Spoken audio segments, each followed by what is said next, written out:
as what's his face called it. Review of the week said, "My disappointment is immeasurable, and my day is ruined."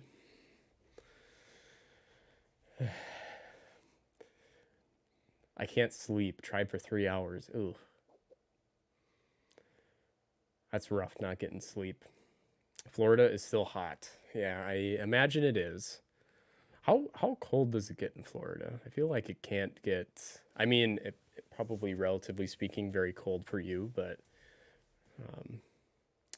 I got the flu and a fever. Oh yikes! Well, make sure you keep eating, Lunar. Get some fluids in you.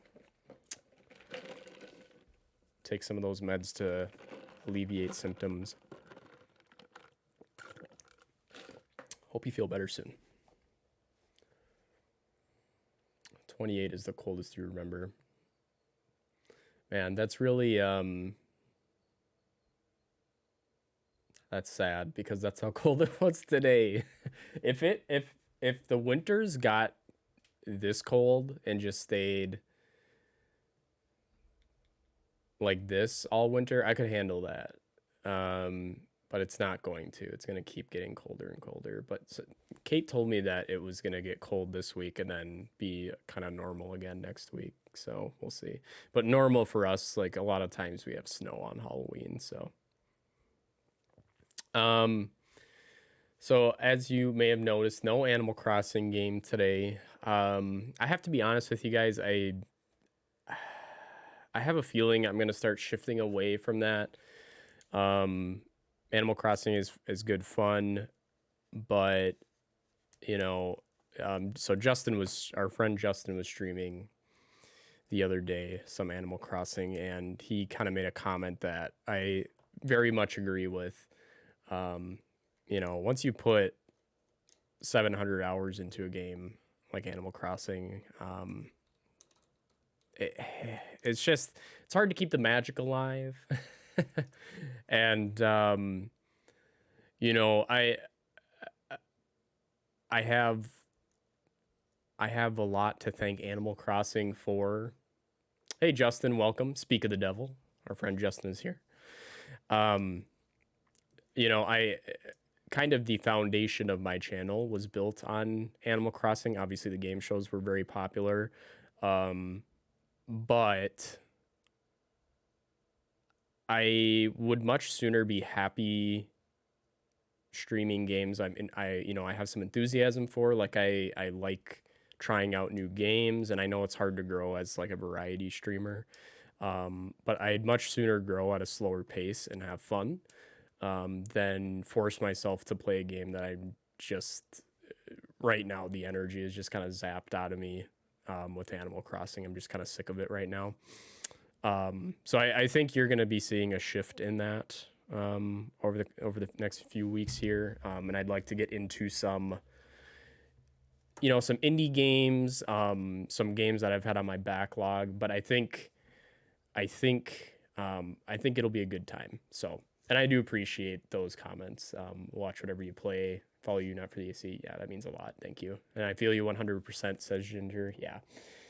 And it does make it easier because I feel like a lot of folks are experiencing that too. So it's not just me that is getting kind of burnt on it. So, but anyway, not to make it like some big existential topic, but I know that Animal Crossing has been a big part of the channel, and near future here it probably will not be. So let's see some happier news. So there's some new channel point rewards out there.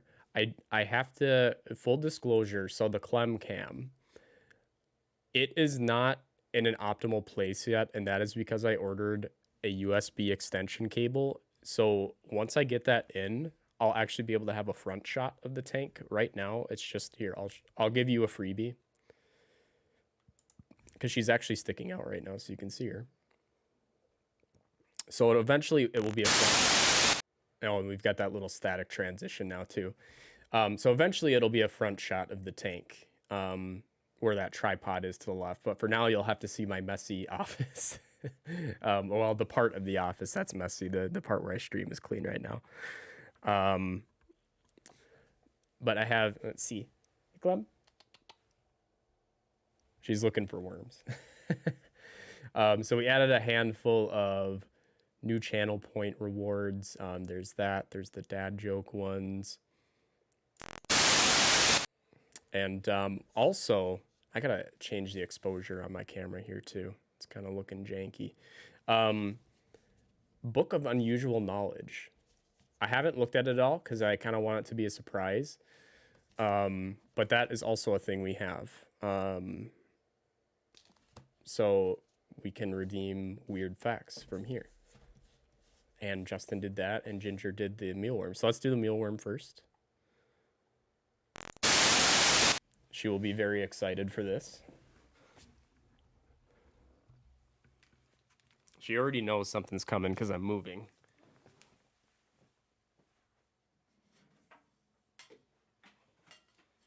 She gets kind of spooked whenever I rustle around the cage, but then she comes out.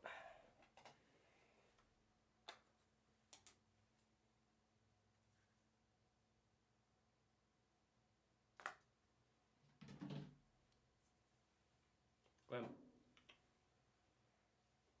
Whoops.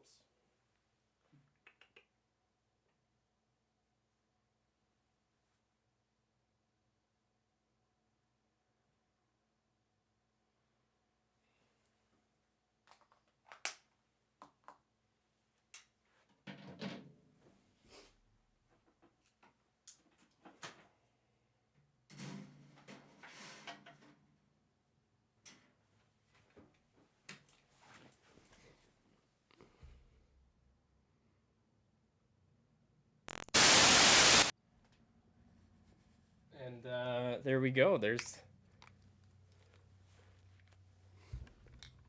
You know what? Give me 1 second here. I have to fix this webcam. It's driving me nuts. See, the problem is, I work on a lot of my overlay stuff. I work on a lot of my overlay stuff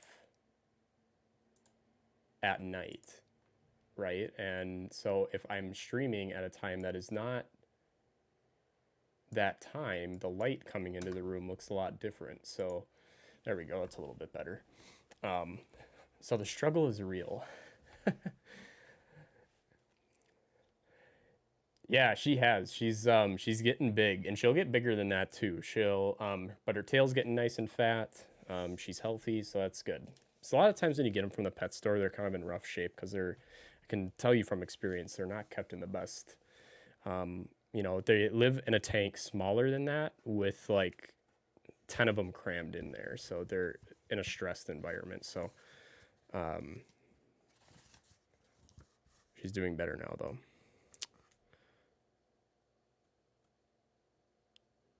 Okay, so this is divided up into chapters, and I think each bold mark is a different fact. So we'll just start from the beginning here. So Justin's fact that he redeemed. So this is from Movies and Television. Exiles in Hollywood. European cinematic talents found a new home in California, and thanks to Warner Brothers, made one of the best films in movie history. Fans of the classic American cinema might be surprised to learn that many of their favorite films from the 1930s and 40s benefited from a wave of immigration sparked by the rise of Nazis in Europe. Leading lights from the period, including Peter Lorre, Marlene Dietrich, Billy Wilder, Otto Preminger, and Fritz Lang, came to Hollywood not only to ply their craft, but also to escape Nazi Germany. Many had been lured to California in the 20s by the wealth and technical sophistication of the Hollywood system. After the rise of the Nazis, however, some of those who had previously worked in the European film industry sought safety as well as employment in Hollywood. So there, and I have to put like I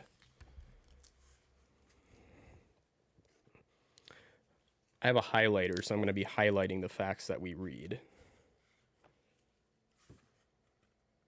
And you know what? I think that's just an intro. So let me read the next one too. Searching for a safe haven. In 1938, I'm going to mispronounce the city, in Anschluss, in which Germany annexed Austria, convinced many Europeans that Nazism would not be averted. Then in March, 70,000 Austrians, including many prominent members of Vienna's cinematic community, were arrested because of their political beliefs or ethnicity.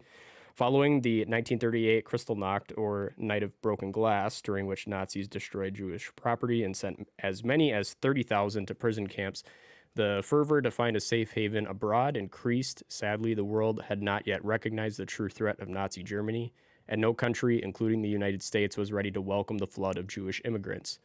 Hollywood was no different. Most of the members of Tinseltown's artistic community saw the refugees as unwelcome competition. Proving that money trumped morality, nearly all of the Hollywood studios continued dealings with the Nazi regime until the start of World War II. In many cases, studios altered films that might offend the Nazis rather than risk losing the valuable German and Austrian markets. The one exception, Warner Brothers, was headed by the firmly anti-Nazi brothers Harry and Jack Warner, whose family had left Germany at the turn of the century. In 1939, the studio released the controversial film Confessions of a Nazi Spy, which starred Edward G. Robinson and was allegedly based on the accounts of former FBI agent Leon G. Theroux, who had investigated Nazi spies in the United States. As a result, studio head Jack Warner, producer Robert Lord, and many members of the cast and crew received death threats from fascist organizations operating in the United States.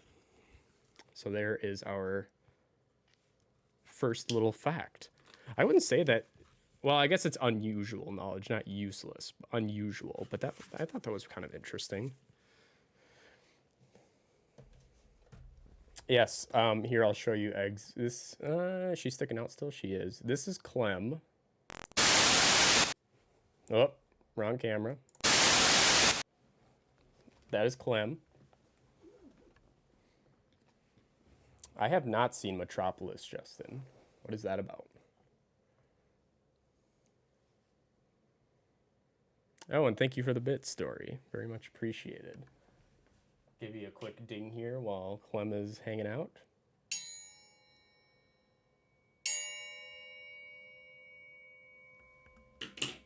I think the static is too loud. I have to redo that scene so it's not quite so loud, because it's like making my ears bleed when I change scenes. Oh, the second mealworm has been redeemed. Okay.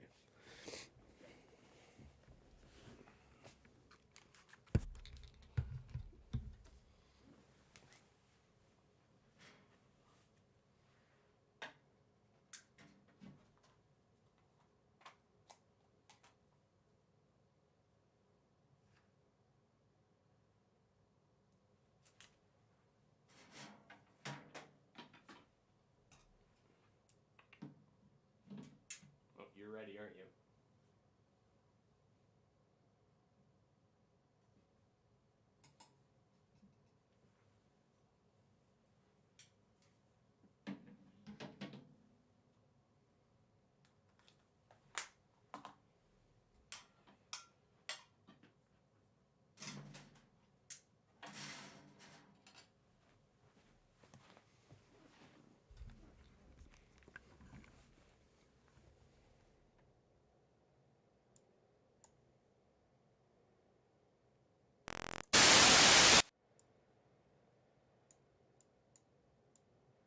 All right. So there's Clem. All right. Are we ready to play a new game? We're going to be playing 80 Days, which, kind of reading about it, looks like it's kind of a steampunk-inspired graphic tale.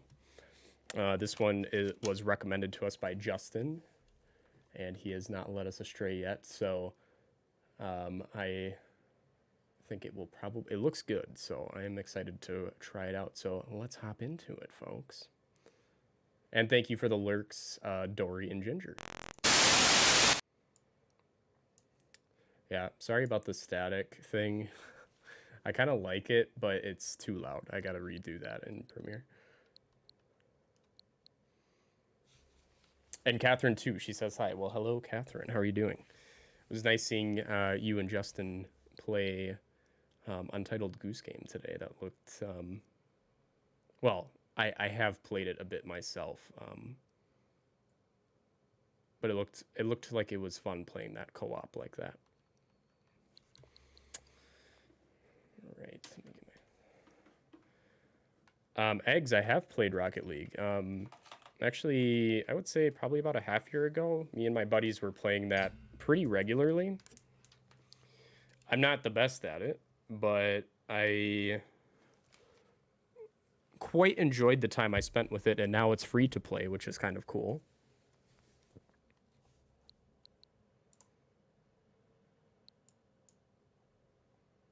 So yeah, I have indeed played it. Okay, here we go. 80 days.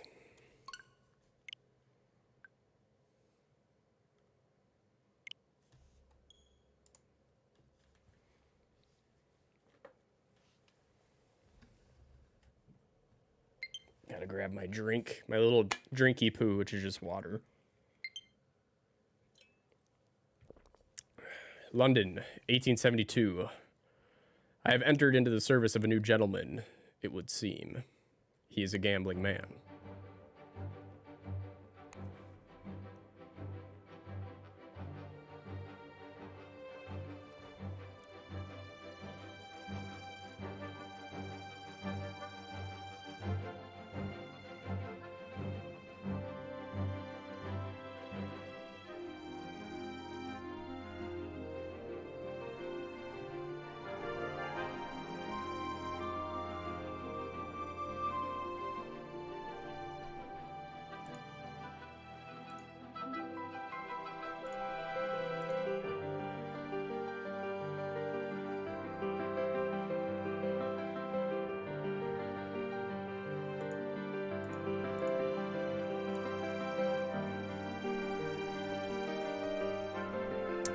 Begin our journey in London.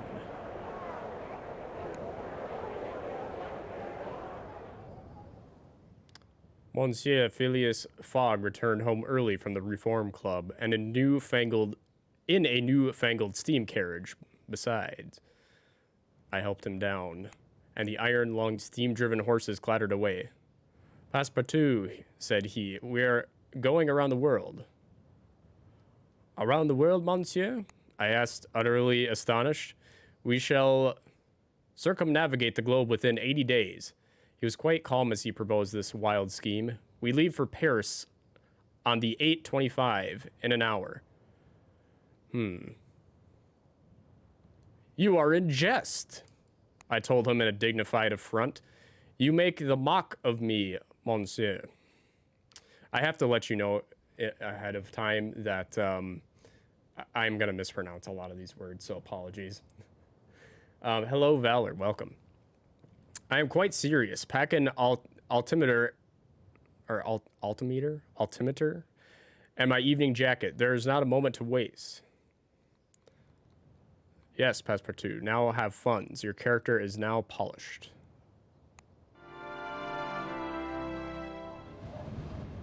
So let's pack.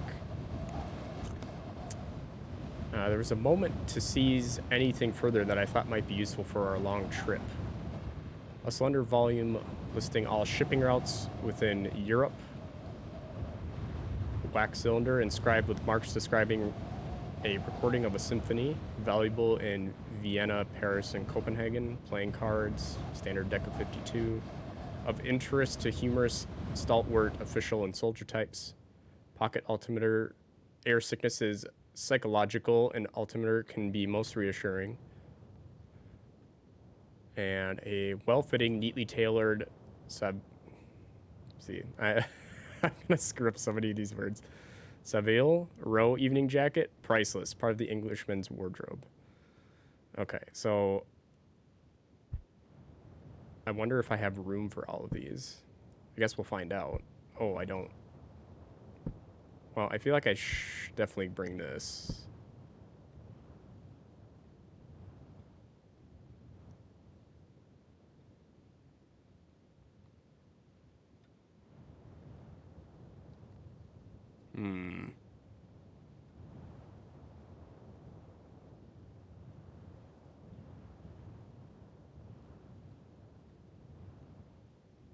Yeah, I'm not gonna have room for anything else. So I feel like this is a must. This is a must.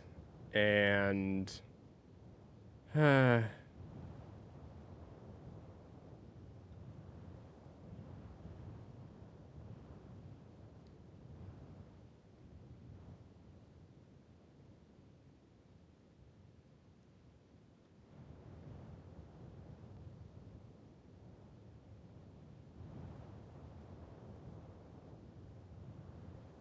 gonna go with the wax cylinder. We must discover our new routes as we go onwards.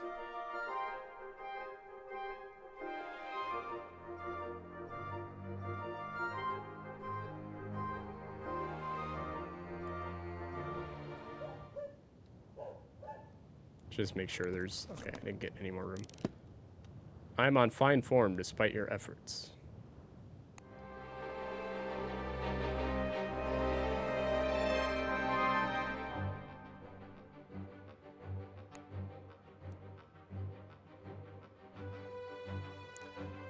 The I don't know.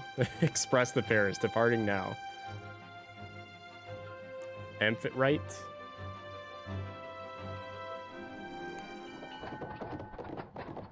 Oh, Sarah, I was actually talking about that. It would be fun to play the original Oregon Trail and then like name the people in the caravan people from chat. That would be kind of fun. I actually did propose that a while back. Maybe I can do that next week. That would be fun. The mechanical horses race past Piccadilly Circus and Pall Mall faster than a team of thoroughbreds. Even so, the whistle of the 825 was blowing as we pulled up to the Charing Cross station. Let's see. We're gonna be ballsy. We raced along the concourse and threw ourselves aboard as the second whistle shrieked its warning. We barely had time to take our seats before the guard rapped smartly on the compartment door. He held out a hand. Tickets, please. I pretend to have lost them, patting down one pocket and then the other, and was about to start digging through our suitcases when Monsieur Fogg interrupted my touching performance. My valet is trying to express that we were in too much haste to purchase tickets, he said. Which was not at all my meaning, and he left me rather in doubt of my master's interpretive abilities. He was not a particularly theatrical man, it must be said. You may purchase them from me, the guard was saying, though it is more expensive, I'm afraid. 85 pounds, please. I argued with him, but only displeased Monsieur Fogg further. Passepartout, you will pay the sum at once, he put in coldly, and remunerate this man for his patience. I'm going to be expanding my vocabulary here. I handed over the 85 pounds. And smiled a thin smile from one working man to another. The guard gave me our tickets and slid the compartment door shut behind him with a pneumatic hiss. Your funds have gone down somewhat. Your relationship with Fogg has deteriorated. Your character is now presentable.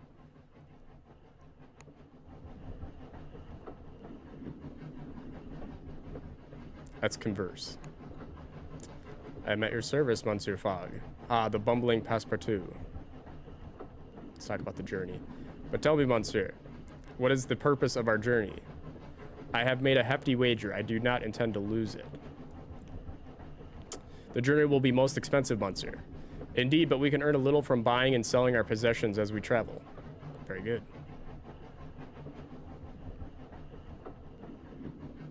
London smog gave way to rolling hills and pastures of the Kentish countryside, still untouched by the hand of the technological advancement.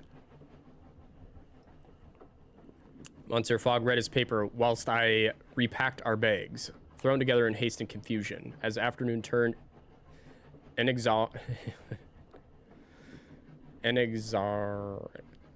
see, the thing is, now that I'm reading inexorably to evening, I discovered that my master was one of those gentlemen who broke their silence rarely, if at all. A guard rapped on our door a few miles before Dover. We are about to submerge, he warned. Take some people a bit funny, so watch out. What do you mean, submerge? I cried. This is the London to Paris Express, he explained, as though to a particularly dim-witted child. The submersible train, talk of all London papers. Then this is the Mer train, I exclaimed. He made a face. Bloody journalists and their silly names, he muttered. Every inch of her has been examined and stamped with the artificer's seal. This is the world's only bathyscaped locomotive. I pressed my face to the window glass as the fins above the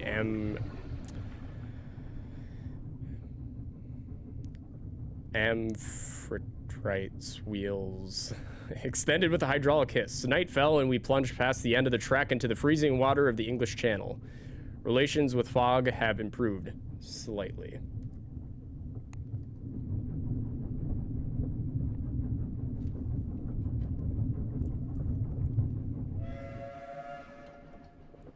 I'm just going to say the train because I don't like that word. The train plowed through the water overnight and splashed into the wider gauge French tracks at Calais as dawn broke. Do you have a route in mind, Monsieur? Yes. I asked as the water of the channel dried from the compartment windows. I am as yet undecided, my master admitted. The new canal has sped up the shipping route from Suez to Bombay, though perhaps we could take the Trans-Siberian Railway across Russia. Surely not Bombay, I exclaimed. We shall certainly wilt in the scorching heat. Then we would do well to buy hats and linen trousers, he replied. There are other alternatives. We may also travel overland and across the Black and Caspian Seas. Let's be daring. But which is fastest? I believe, said he, that is what we shall put to the test. Parbleu. I scarcely knew what to think.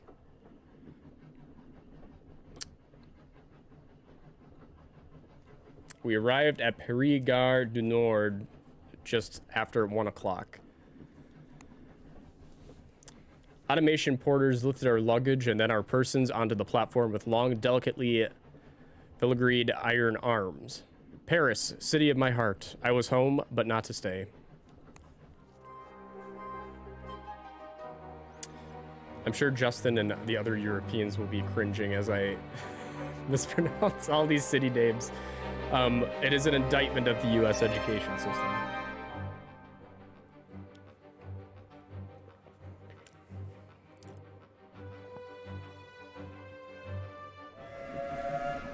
All right, we are on to day 2.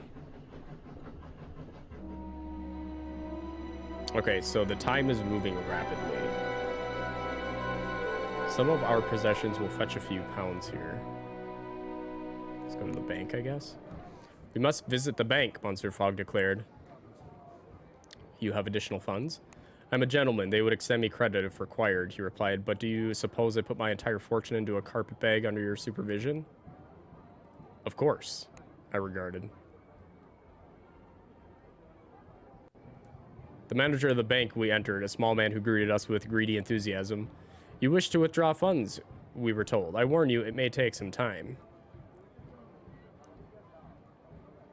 Let's hedge our bets here. Let's go 3,000 pounds. I believe that's the pound symbol on Monday. We require 3,000 pounds, my master announced. The manager drew a sharp breath. I will have to communicate with London, of course, he apologized. I should have a reply in 3 working days. It seems, Monsieur Fogg replied as we left, we have some time to dispose of.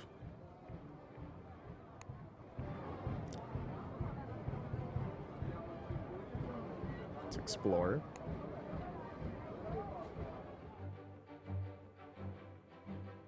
We had a few hours to spare. I asked Monsieur Fogg if I might enjoy my city before we had to leave.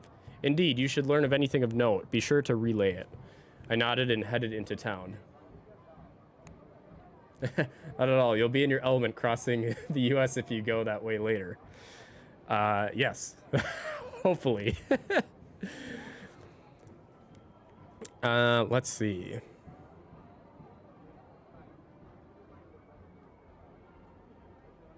I'm going to say this. My city still wore the scars of last year's siege, as did I.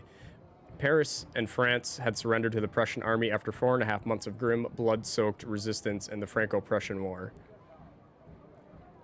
I put away the memories of those grim days of a rat meat stew and artillery bombardment, and I gazed instead at the grand illuminated pavilions of the exposition.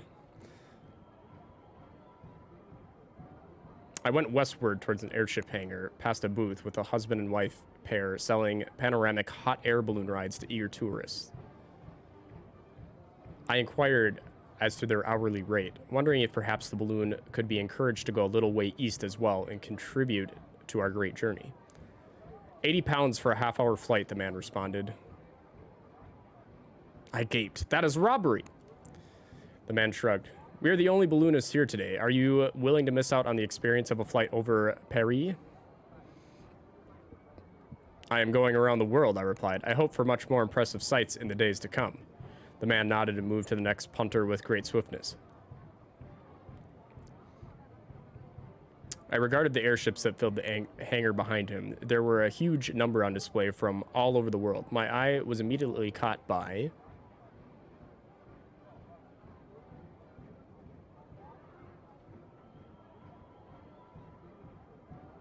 twin-bladed Peruvian gyrocopter, which looked tiny and flimsy in comparison to the airships surrounding it. They say the Incas invented the first gyrocopter, boasted the dark-haired pilot, pushing up her goggles to give me a wink. As their heirs, we Peruvians have made some few improvements. You do not see many Peruvian gyrocopters in the air, I remarked. Are they unsafe? The lady shook her head. No, they are quite safe, but they are quite hard to build. Perhaps one day soon, Monsieur Fogg and I would find ourselves flying in such a craft. I returned to the exposition center, my thoughts turning with clouds and engine rotors. Avenues sprawled in every direction between the inviting illuminated pavilions of the exposition. Let's see, it's 6:34. Time seems to be frozen when I'm at this part. Artificer was replacing an arc light, which had burnt out. She first disconnected the strange machine with the lights. It had a spinning iron wheel, which was wound around with a series of armature coils. What is that device, Artificer? I asked politely, my eyes straying to the copper lily pin, which proclaimed her profession. It's a bleeding nuisance, is what it is, the Artificer grumbled in a thick Yorkshire accent. These Graham machines are finicky beasts. Graham machines? I inquired. Well, it's... oh, never mind. She waved my question away. It's a steam engine, all right.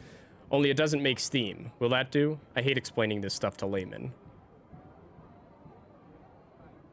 The harshness of her tone was belied by her gentle touch as she unscrewed the arc light's globe of enameled glass and replaced the 2 carbon rods within.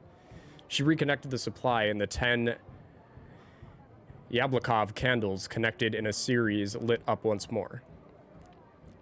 They are miraculous, I breathed. The Artificer snorted. They're hard work, is what they are.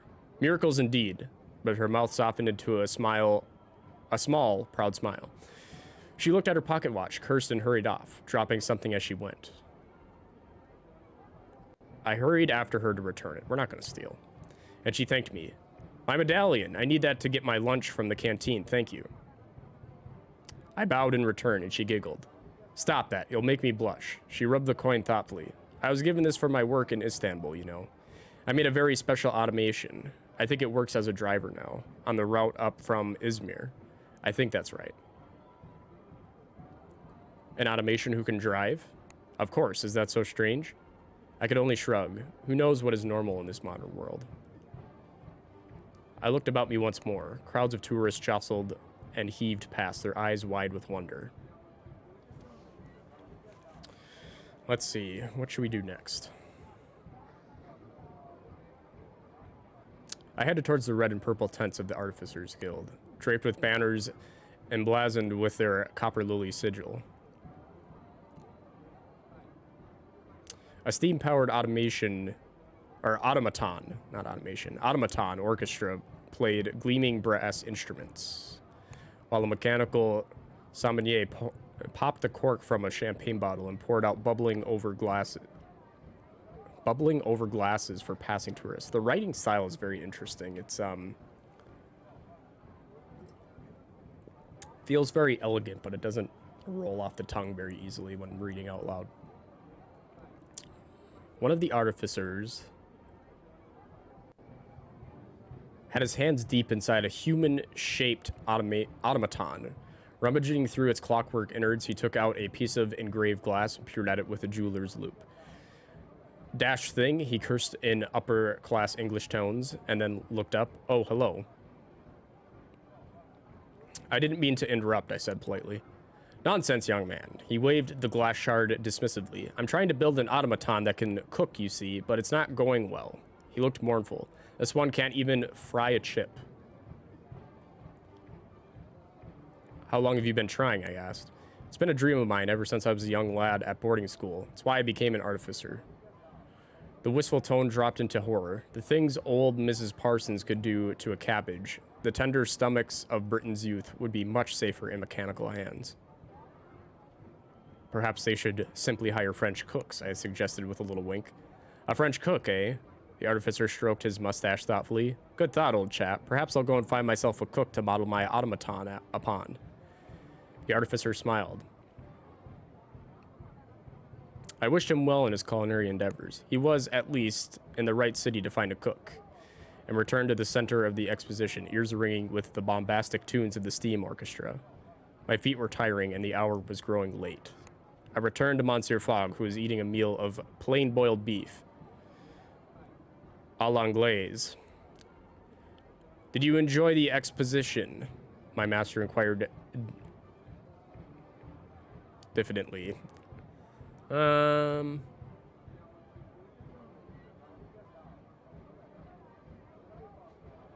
I nodded.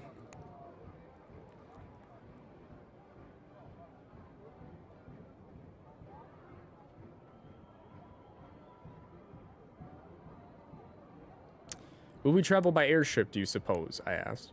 I think it's highly likely, he replied. They are expensive but extremely fast. I dreamed that night of mechanical wonders and automatons with beautifully enameled faces, knowing little of the strange inventions and stranger peoples I would soon encounter in my journey around the world. I will say the thought of getting a train to Paris is so appealing right now, it hurts. Yeah, I feel like that's one of the nice things about living in Europe. There's so many not that there aren't fascinating places to visit where I live, but I feel like there's a much greater expanse of culture that you can indulge in. So I'm curious, Justin, with the nasty B word, Brexit, is that going to make things more difficult for you now, once obviously COVID is out of the way? Relations with Fogg have improved slightly.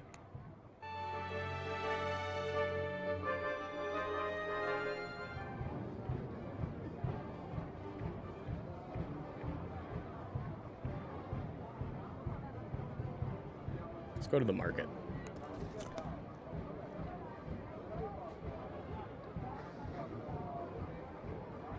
Whoa.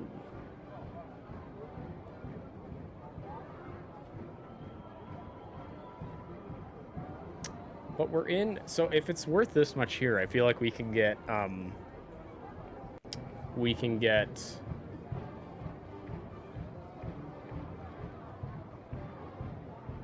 feel like we can get even more if we wait a little bit, but how, there we go.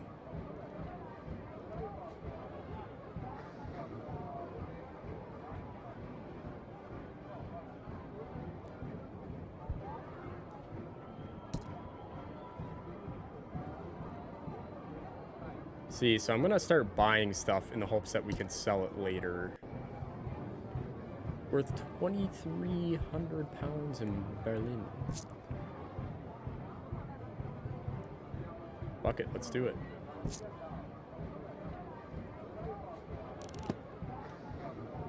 I'm curious what the hotel will do for us. As a mod, I have to ban you for talking politics. Channel closed. Done.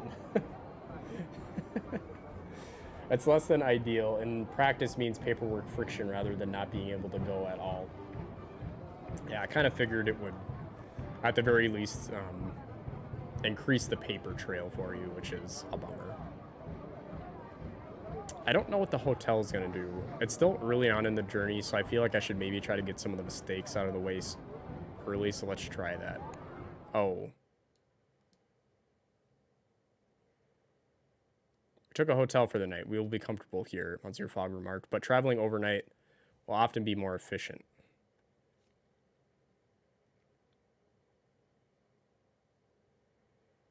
So we must board the longest journeys available. Perhaps, he replied, the short answer indicating, I think that one-day journeys might often be more flexible in their timing and could allow for more connections.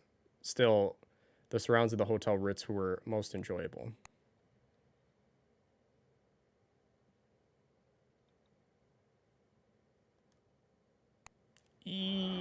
Spending a whole week here. We must once again make a demand upon the bank, I fear, he declared. The bank as we entered, it was a place of stone and shimmering marble floors with beautiful windows, fountains, and plants. You want to make a withdrawal, the manager asked? You may have to wait a day or two.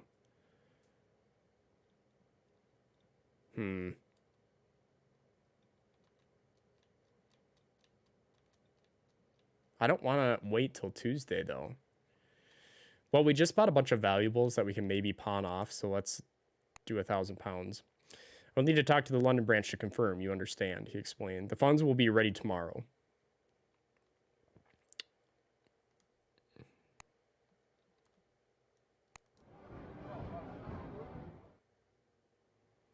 With what remained of the day, I ran a few errands for the hotelier, earning £95. Our funds have gone up by a fair amount. Our funds will be ready to collect when the bank opens.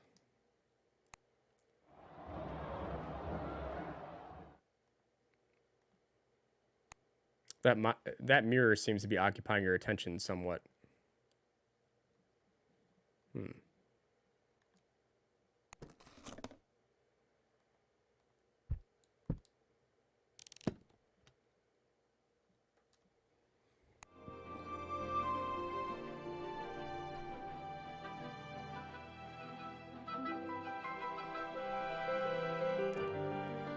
Let's start making our way. We can make some good cash along the way, so let's go here. Oh my gosh. The car's roof has space for one suitcase, but we have two. Let's hire a second car. This looks like a bothersome road.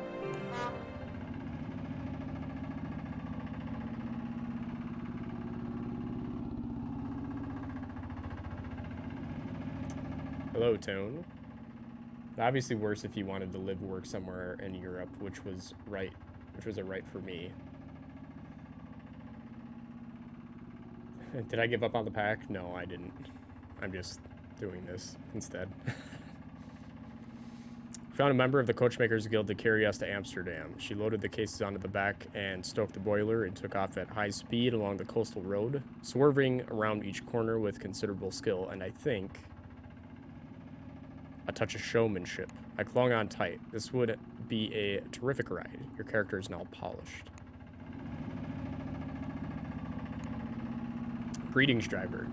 Cannot drive well if you are talking to me.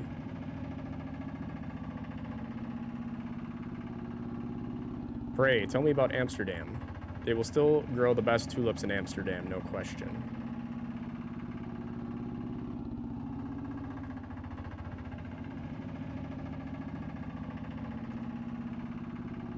Is there a route from Amsterdam to Berlin? All I know is this, the beer and sausages are good. Is there a route from Amsterdam to Cambridge? Enough talking. Okay, she's happy with that.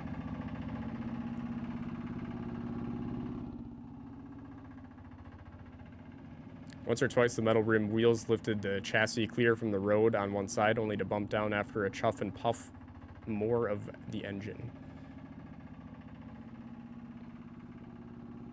We were jolted around like so much poultry as the wind whipped through our hair. A fabulous way to travel. The Polish inventor Bozek, who had first attached a perfectly decent locomotive engine underneath the flimsy wooden crate, was clearly a genius.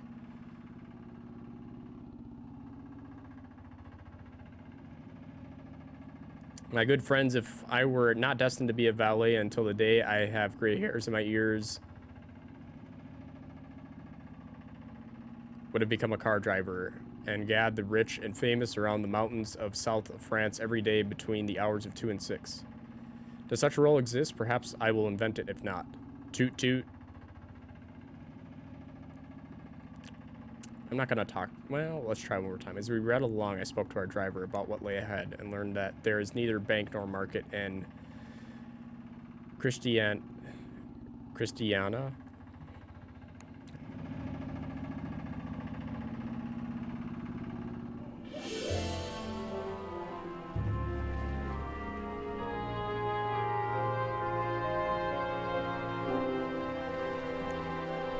All right, so we're going to pass the night here and try to sell some of our stuff.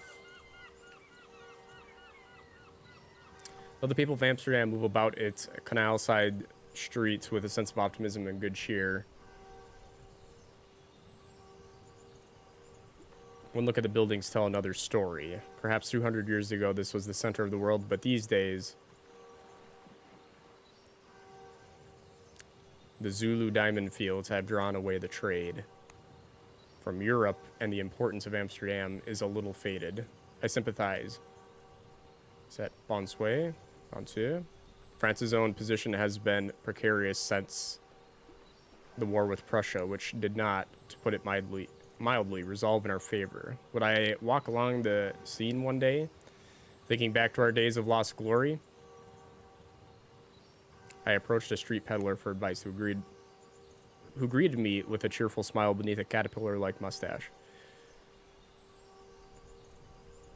What's the fastest way on from here, I asked. Car, I suppose. The roads are good. The canals used to be better, but now they seem almost out of date, he sighed. It is a curse to be rich in the past. By the time the future rolls around, you are poor again. Maybe you'll be rich again sometime, I remarked, more from sheer optimism than any true conviction. The peddler reached into his pocket. Buy an apple, £1. I bought it and took it with a smile. We are going around the world. Aha, he replied. You are like the influenza. What is the cheapest way out of the city? I asked. He mused. Most likely the hydrofoil heading north to Norway, he shrugged. It is fine enough if you don't mind being jolted around, and it's not exactly going around the world unless you don't mind which way. Is Norway worth visiting?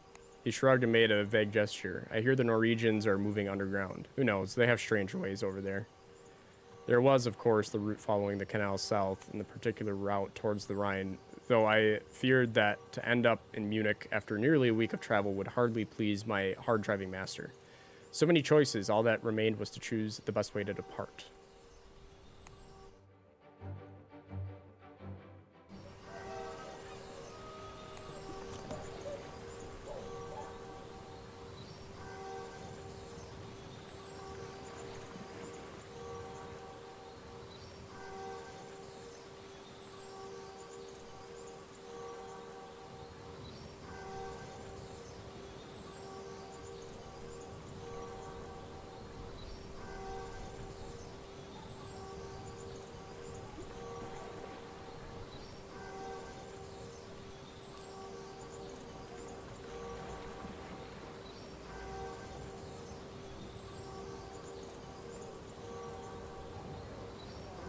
I had something that was worth a lot here.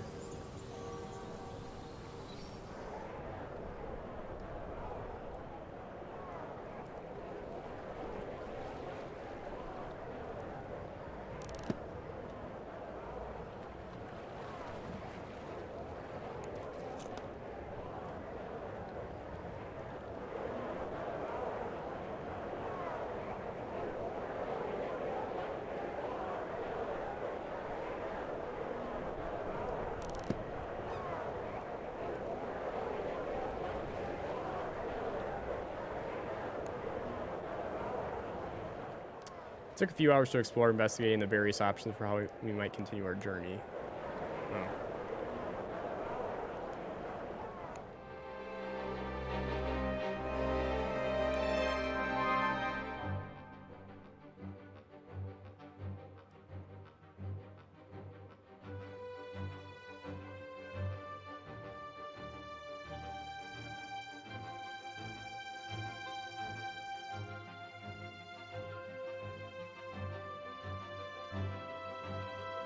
A bunch of these places have defunct old names, by the way, if you haven't heard of them. Yes, there are quite a few that I'm not quite recognizing.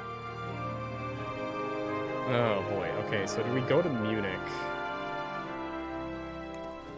Is there anything that's only valuable in Munich?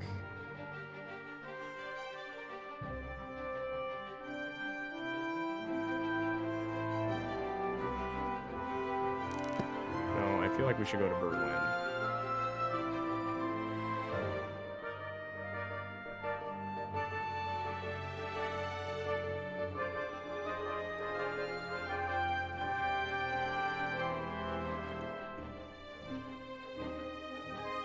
Private car departs for Berlin tomorrow at 8 a.m.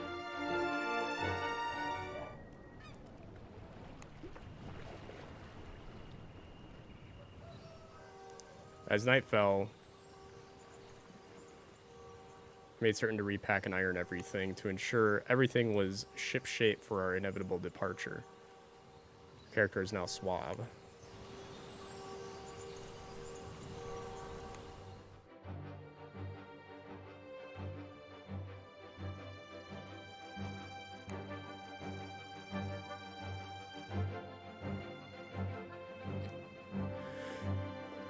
Excuse me. Okay, so our wardrobe helps us kind of keep our, I don't know if you'd call that life force or stamina higher. Our next leg was another short trip in a car. I bounded in, eager to get started. We hired the same driver as before. You too, she exclaimed. Get in.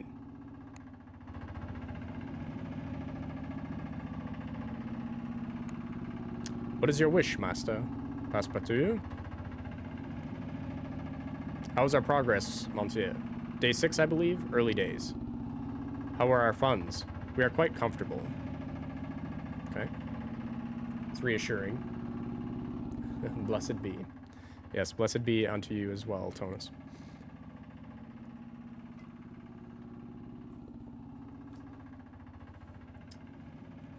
You can basically kill Fuck if his health gets low enough. Okay, that is good to know. As we departed Amsterdam for Berlin, I begged Monsieur Fogg to allow me a turn at the wheel. He looked to our driver, who smiled and happily moved to one side. The wheel beneath my hands was like nothing I have experienced before. Almost an electrical sensation, as though thunderstorms rippled inside the wood itself. I drove by sheer instinct, quite without thought to the mechanisms involved. That, presumably, is how we came a cropper. I had assumed the car would start as normal after we paused on a slope to avoid a wandering passerby. I was mistaken, however, and as we rolled backwards, I do believe that all stopped us was the ditch into which we tilted, caught like a ship in a bottle. Far worse was the expression on my master's face. Hours later, the car was fixed and we were able to drive on, but the irrevocable had already occurred. We were now a day behind.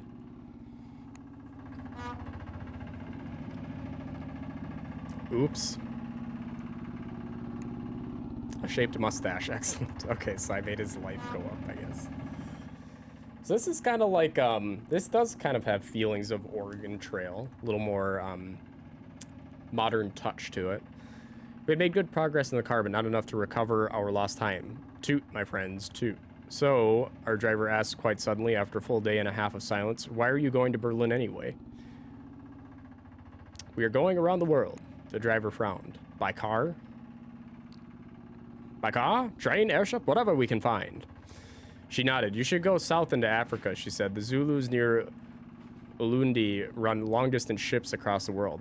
That was the extent of our discussion. She returned to driving, and I watched the world slip by.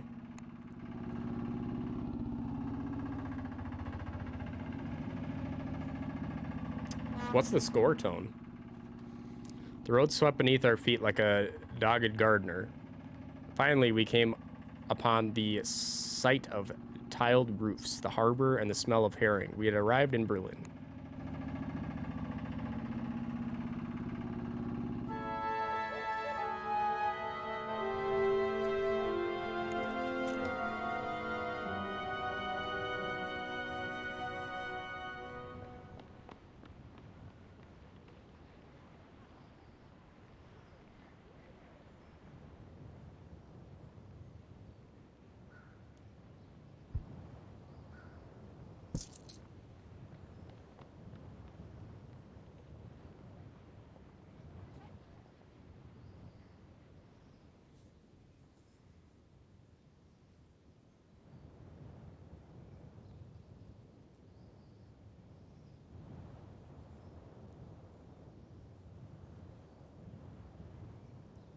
Hmm.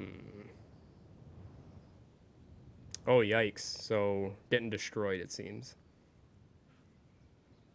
The fast talking 1920s newspaper salesman voice. The problem is, I think my guy is French.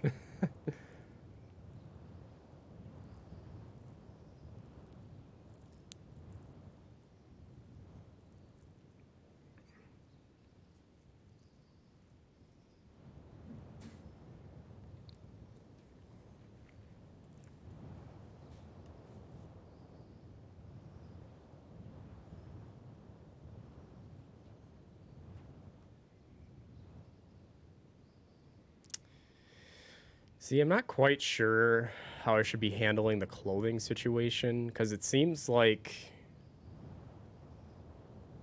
it can help.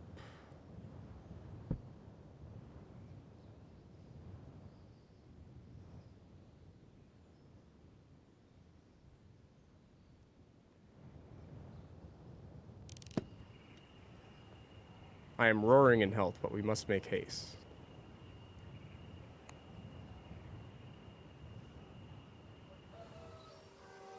We stayed for the night at the Hotel Aldan on Unter die Linden, the main boulevard in the central Midi district. From the window, the Brandenburg Gate was lit by upturned glass lamps.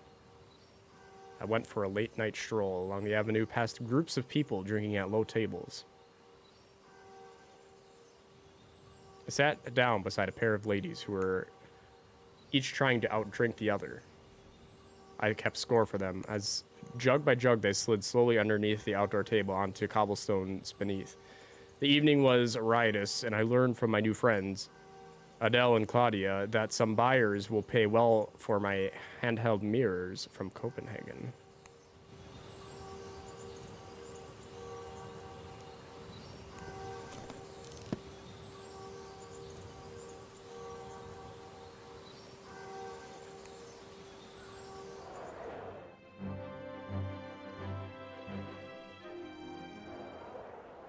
Berlin, they told me, was once filled with the glorious sound of people speaking French.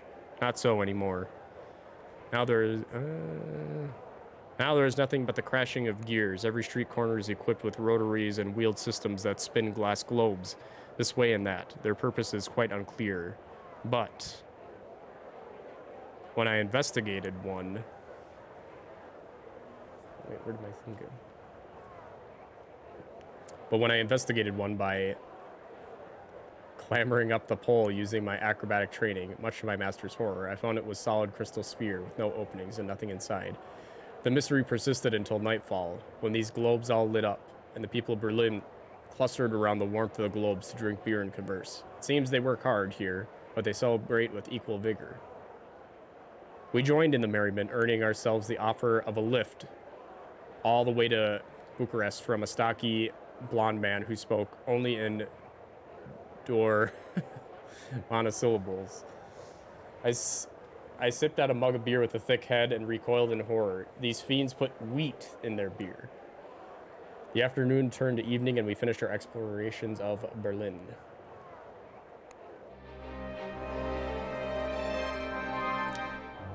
Sure, Justin, I would take any advice at this point.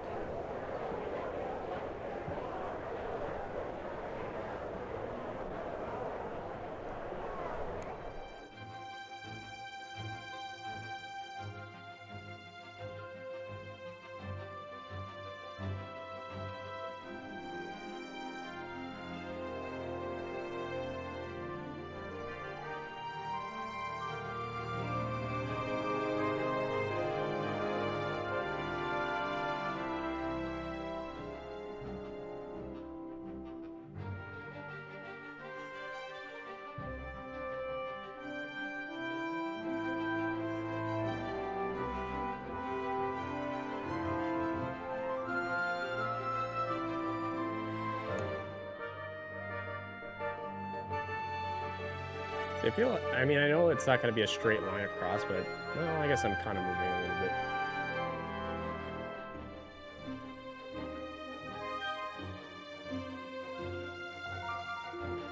Basically, clothing either ups fog stamina through certain conditions, cold, heat, or helps you get to places, butter up people you couldn't otherwise converse. Okay, so it is.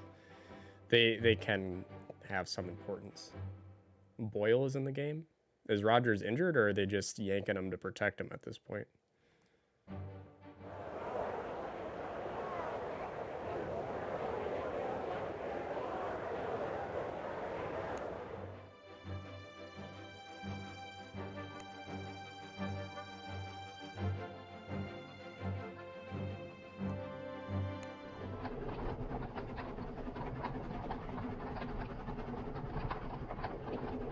Oh, I did not intend to go to Munich. Whoops. Oh well. We crossed from Berlin to Munich in a patched up steam carriage. The smoke plumed out of the back through a tall iron chimney, leaving a soot-smudged wake which trailed behind us like a flag.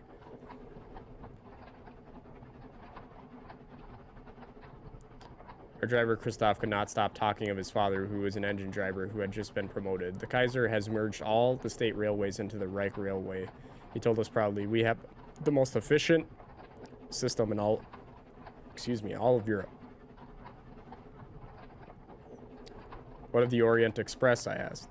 He grinned. The parts near Germany work well. The rest of the line will no doubt be excellent once it's finished.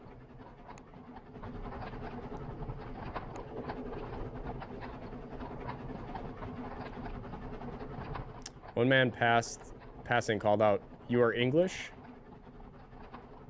Say, "Indeed we are. Pip pip," he called back in a crude imitation of Monsieur Fogg's accent, and he and his fellows fell about laughing as we left them far behind. I shook my head with distaste, and Monsieur Fogg nodded, very slightly. I figured it would be best not to join in.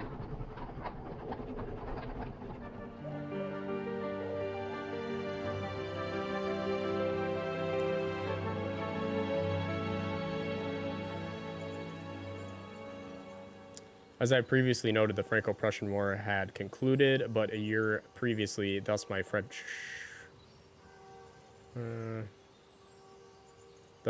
accent was a disadvantage. During our short time in Munich, the concierge of our hotel was most suspicious when I approached the desk. I was not immune to a certain bitterness, though I knew it would be futile. France had been defeated, and the world had turned once over since. Still, in order to avoid any untowardness, I spoke as little as possible during our stay and tried to adopt a Germanic rather than Francophone expression to match, with perhaps mixed success, if Monsieur Fogg's faintly quizzical looks were any measure. Character is now suave.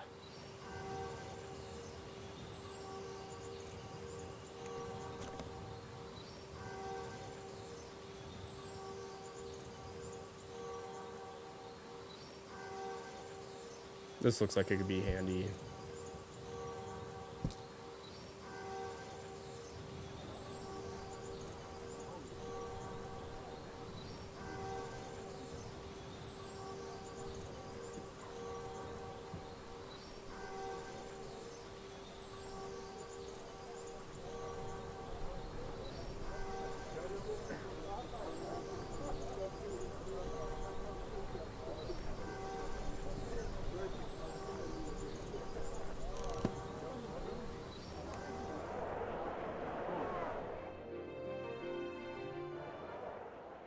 There was little daylight in Munich. The sky was shrouded in steam and oil fumes from the tractors and hydraulic excavators in the streets.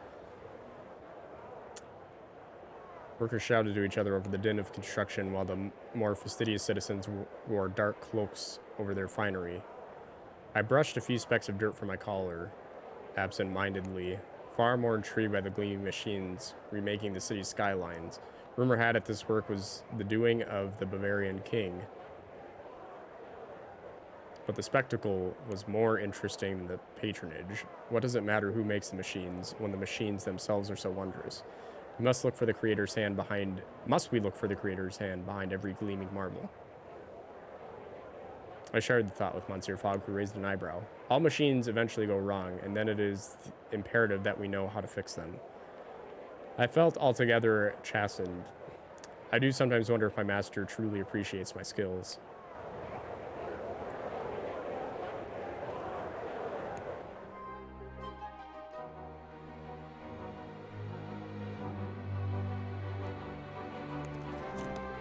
So this is available, or this is valuable in Vienna and Venice and Copenhagen. Berlin, Athens.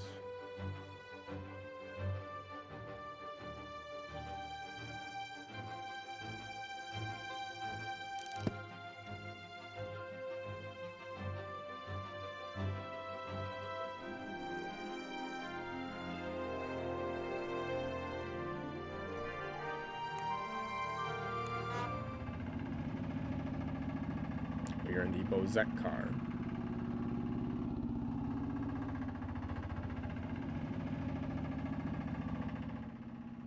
We hired a private driver with an oil-guzzling Bozek car who took off and high speed once we were aboard.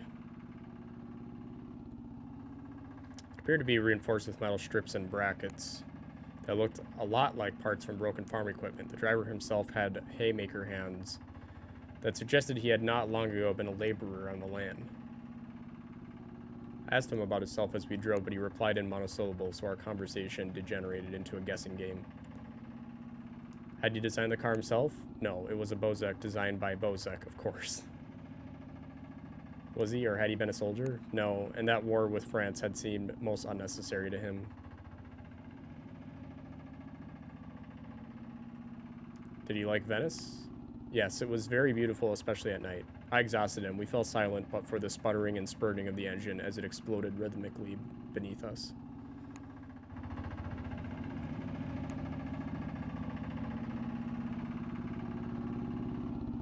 By midday, we had crested the mountains, and our journey down was almost steam-free.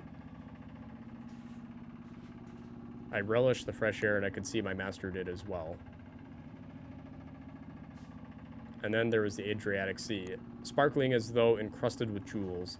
Thoughts of grimy London flew from my head. This was the life. In short, the car did not explode, and we were rowed across the Gulf to the canals of the city. The lamps were just being lit, and we lost ourselves in the narrow, winding alleys, enjoying the smells of grilling fish and red wine, and the sparkle of glass from the shop windows. This was a pretty place we had arrived in, indeed. Relations with fog improved slightly.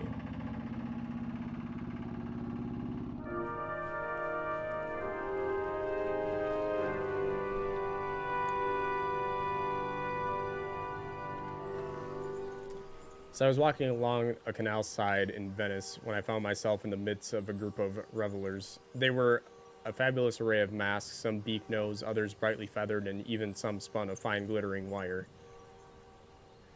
I bowed in greeting and gave them such a surprise that one tripped and turned and tumbled into the canal. Her friends seemed drunkenly unconcerned and fell about in pealing laughter as the woman cursed and thrashed in the dark water. I dove to the rescue, reaching her in a few strokes. The water was cold. She kicked and fought as I hauled her to a nearby flight of steps. Fiammetta is a daughter of the canal, one of her friends put in. You should have left her in it. Another drunken youth agreed. It's the only time she bathes. Fiammetta coughed and choked as I hauled her from the water. I looked over her. I averted my eyes tactfully, for her sodden clothing was immodestly plastered to her skin. Who are you? She demanded, seeming to see me for the first time. Her friends made various kissing noises and suggested a variety of improbable roles for me. A clown, one said. No, no, another interjected. An agent of the Pope. Yet another subtle voice. I don't know. Fiammetta's foreign lover, which caused them all to laugh as Fiammetta cursed them with admirable thoroughness.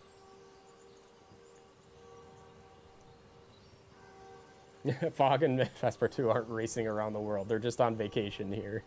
At the rate I'm playing, this is much more vacation run. Venice is glorious. Yeah, I'd love to visit Venice. It seems like a beautiful city. Are you all right? I asked with some concern. Of course, she replied haughtily, wringing out her hair. I am a Venetian. I cannot drown. It is simply not possible. Do not mind Fiammetta, her friend remarked softly. She is angry because of her work, and because of what happened to her brother. What happened to her brother? Sophos happened to him, Fiammetta interjected, scowling. And now that blasted Greek has joined with the Skula. What is that? Because I don't know what the word is. She looked shocked at my ignorance. It is what the artificers of Venice call themselves. They control everything in Italy these days. She spat into the canal. If you chance to take the airship from Rome to Athens, you might meet Signore Sophos. Put a knife in his heart before he takes yours. I will give him your love, I promise ambiguously. Fiammetta laughed darkly, and one of her friends took her arm. Leave such thoughts for another night, he advised, pulling her away. I returned to Monsieur Fogg, still somewhat damp.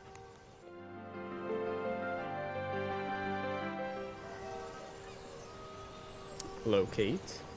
Actually, you know what? I need to take a quick break because all this talking has me parched and I am out of water, so I will be back momentarily.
All right, we are back.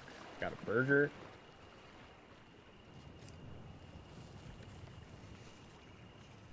Got some water. Good to roll.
I think the departure could be altered.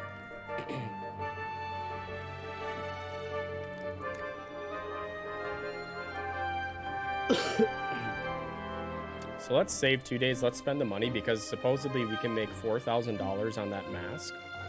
So we would still be...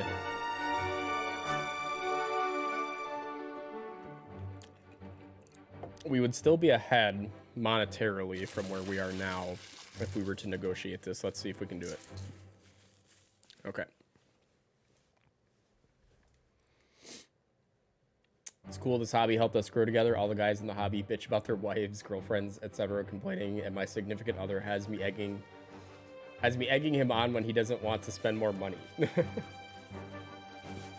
Usually we play, Dory, we play, yeah, it's not quite what you're talking about, but we play fantasy football.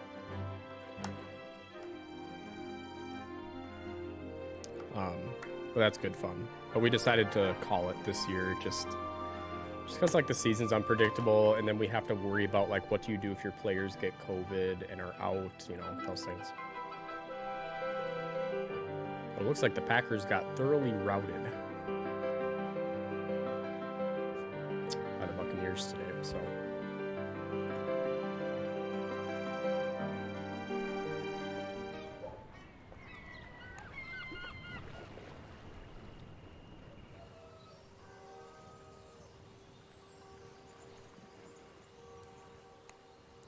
Took a room and settled in. I afforded my master every service, providing him with fresh clothing and the intention he would have a restorative night. Relations with Fog have improved.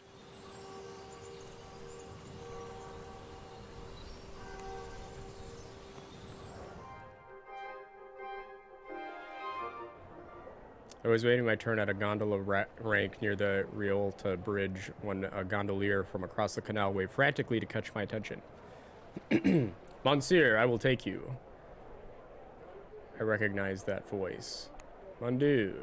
It was the very woman I had pulled from the canal the night before. I waved her over. Having tired of waiting in line, she made a sharp turn through the water, earning the ire of several other boatmen who had swerved to avoid her.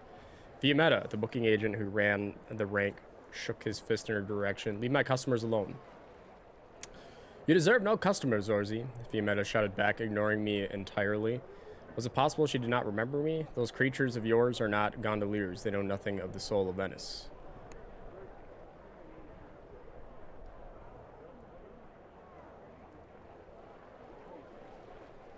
I did not understand her meaning until I peered at one of the gondolas in her rank. Parbleu, the oarsmen at the stern were machines of extraordinary beauty. Their bodies made of inlaid copper and azure Venetian glass, their faces covered by fine-feathered carnival masks. Signore, my automaton gondoliers are the pride of Venice, Zorzi insisted breathlessly as he reached me. They are guaranteed safe by Scuola, our local artificers guild. Fiametta here is a troublemaker. From the water, Fiametta called. I am a true gondolier. I nodded and stepped into one of Zorzi's gondolas. Into Fiametta's gondola. I like trouble, I told Zorzi with a shrug. Fiametta gave him a perfectly executed mocking courtesy as we pulled away. No mean feat while also holding an oar balancing on the prow of the low craft. Zorzi supported the Risorgimento, the Italian unification. Fiametta told me as she pulled us forward. Now he is a bootlicker of the Scuola, the dabbles in their infernal mechanicals, but the guild... Why do you hate automata? I asked curiously. I do not hate them, I fear them. They are soulless. The Pope has declared them abominations, and yet they roam the streets and canals of Venice. I made no secret of my disinterest, and we lapsed into silence. We rode past palazzos and Gothic churches, each more grand than the last, Fiametta giving me a potted history of Venice in her own idiosyncratic style. It was a pleasant enough way to spend an afternoon, though uncomfortably close to traveling.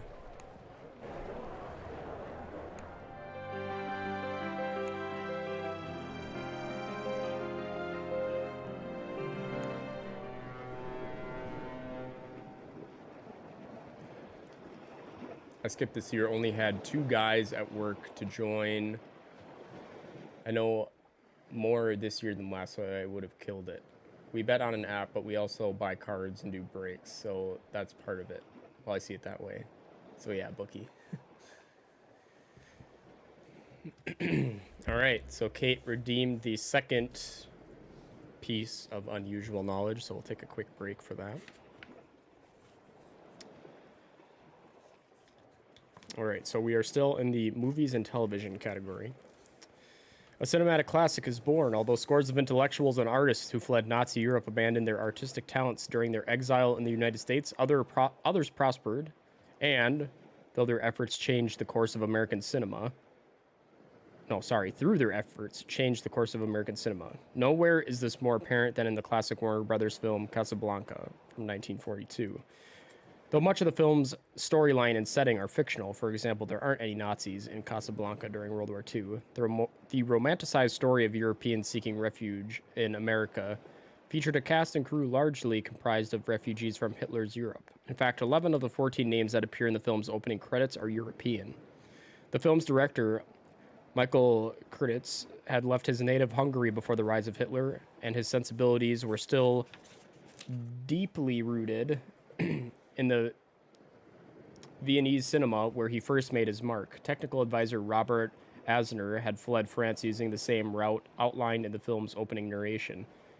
A few of the film's stars, Conrad Veidt, Peter Lorre, and Paul Heinried, as well as many of the bit players, had also fled the Nazis. Veidt, who played the villainous Nazi Major Strasser, was a German refugee who had already garnered critical attention by playing menacing Nazis in other films. Indeed, the vehemently anti-Nazi Veidt reportedly agreed to play Nazi characters only if they were thoroughly detestable. The Hungarian Lori, who played the short-lived Ugarte in the film, was a refugee from Austria and had starred in the fellow refugee Fritz Lang M, which had been filmed while both were still in Germany. After narrowly escaping occupied France, Laurie moved to Hollywood, where he and Humphrey Bogart became friends and worked together on The Maltese Falcon before being cast in Casablanca. Austrian-born Paul Heinried, who played the French resistant leader of Victor Laszlo, was a real-life refugee from the Nazis and was extremely critical of the film's numerous plot flaws. For example, why would a man who wanted to remain unnoticed strut around in an all-white suit? Other refugees from Hitler's Europe who acted in Casablanca included Curtis Boys, who played the pickpocketer, Marcel Dalio, cast as a croupier, Helmut Dantin, who played a desperate husband trying to win enough money to purchase freedom for himself and his refugee wife, and S.Z. Cuddles Sakel, who played the lovable, loose-jowled headwriter Carl. The contributions of these actors and numerous extras, technicians, and crew of European extraction lent Casablanca a credibility that has made it one of the most beloved films in movie history. There we go. There is your second fact of the evening.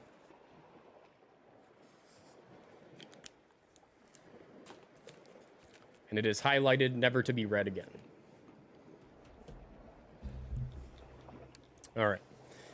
We left Italy directly boarding a... Man, had I known I'd been talking this much, I would have perhaps drank some more water.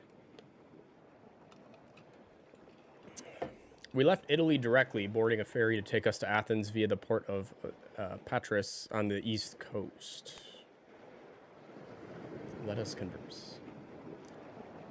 One of the more interesting apartments we looked at yesterday was an Art Deco block of apartments built as temporary accommodation for visiting actors for the 1930s film studio in that bit of West London.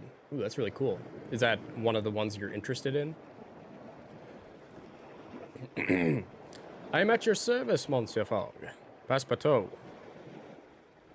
There you are. How are you feeling, Monsieur? I am roaring health, but we must make haste. Have you learned about Athens? The ruins in Athens must be preserved, even if it means moving the people aside. Did you discover anything in the paper about Izmir? The Ottoman inventor Hayyan al-Safat died in Izmir.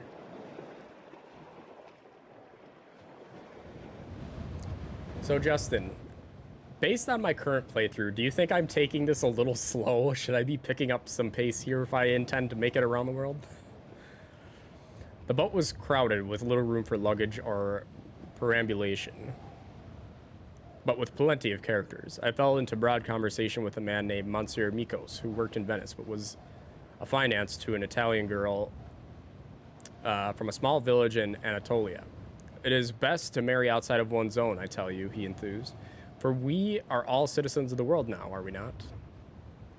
Ah, but do you not know the men and women of Paris? I replied wistfully. They are without compare.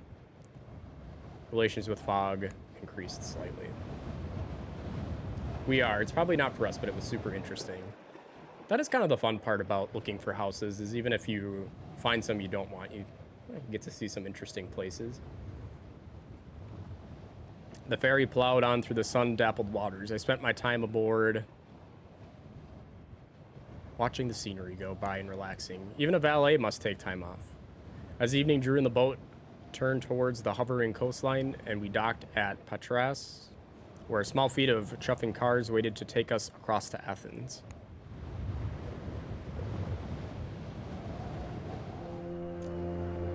I don't think you'll make it around in 80 days, but no one does the first time, and there's so many fun side stories, it's not something to worry about. Well, that's good to know. Yeah, that is the good part. Even if I don't make it, it is interesting nonetheless.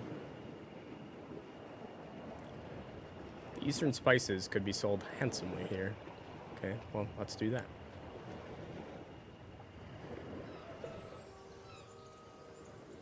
My master was not, as a rule, particularly interested in the fabulous locales and exotic cities we journeyed through. Athens was the exception that proved the rule. His sudden interest was not limited to the city. He fixed me with a look. Do you speak Greek?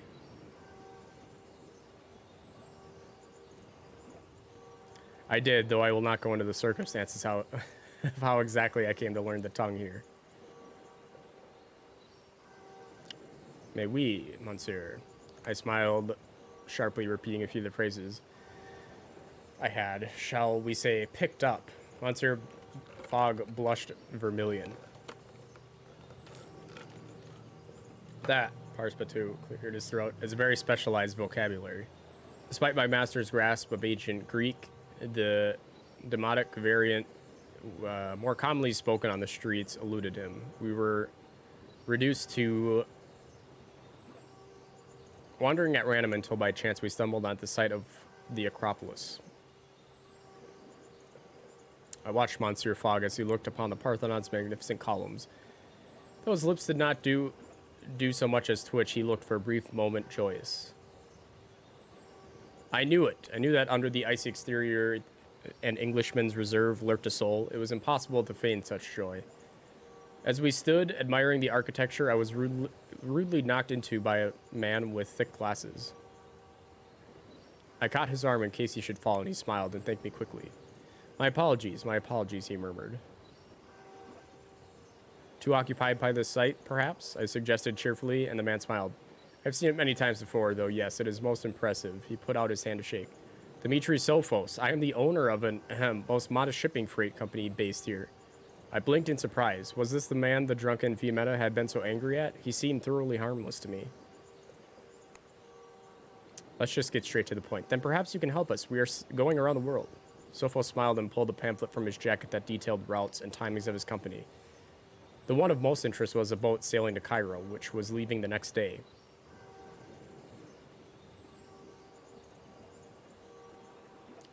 I thanked him, though it seemed unlikely he would take it. He beamed and wobbled away. A man with sea legs, I observed. Monsieur Fogg, still gazing longingly at the Parthenon, did not reply. I doubt he noted a word of the entire exchange.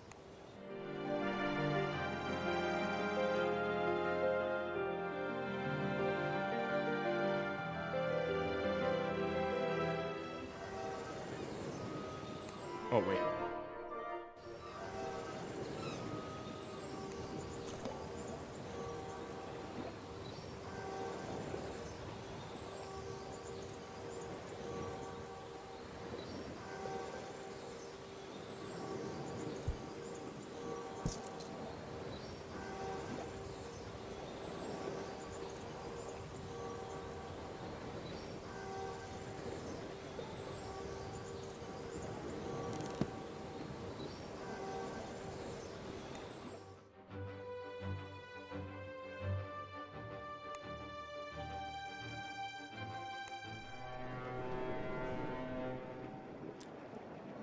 It doesn't, it doesn't cut to black at day 80 either. Oh, okay.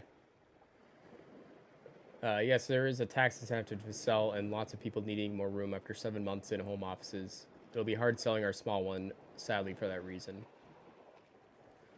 Yeah, good luck, Justin. That's a good point. I suppose in these times, not a lot of people are looking to downsize. They're probably looking to even if slightly, upsize. Just because of the home office space. We're fortunate that we have 2 rooms here, and so without kids at the moment, this works out for us. But yeah, I could see even having one more person here would kind of push us beyond our capacity.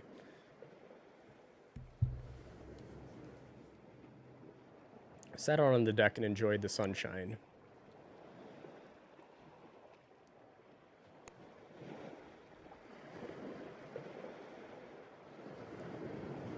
Oh, this is the first time I've clicked news. Balloonist kidnappers exposed at World's Fair. Oh no. So maybe it's a good thing we didn't go on that? Other passengers milled around talking loudly and drinking ouzo, chilled by chips of ice carved from blocks in the hold of the ship. The boat had the air of a market cafe or a gathered crowd before a concert. Clearly, sunshine is good for the soul. Halfway through the day, I saw Mikos, my friend from the boat from Venice. He waved from halfway up a steam stack where he was working. I waved back and distracted him. He lost his grip and tumbled over the side. No! I shouted for help, pointing into the water as Mikos bobbed under the wake and then resurfaced some distance away. An alarm was sounded, the boat lurched to a slow halt, then turned and began to creep back through the water. Men with long hooks leant over the sides with great concern. I demanded to know if he would be all right. Oh yes, one of the sailors assured me. This happens all the time, and the water is quite warm, so as long as the sharks do not find him, of course. Sharks? Yes, you know, big fish, long noses, lots of teeth. If you'll excuse me. He returned to his task. Several hours passed, and finally the call went up. Mikos had been sighted, and no sharks in sight. He was hauled onto the deck, where he shivered but smiled. Passepartout, you dog, he called out. Were you trying to kill me? I apologized profusely, but Miko shook his head, laughing while he shivered. I was the one who let go, not you. I could see the captain of the boat watching us and making a mental note, and I suddenly felt terribly sorry for Mikos. But looking next at Monsieur Fogg's face, I saw something of a similar calculation going on there. He's not happy about it. Greetings, Monsieur Mikos. Passepartout, my good friend. I'm sure you know all there is about Izmir. I can tell you about a time. Sir wrote from Izmir to Antalya. I don't know, but you can pick up tea sets in Antalya worth a huge amount in Riyadh. Right, let's just... Hopefully there's a route that's close enough.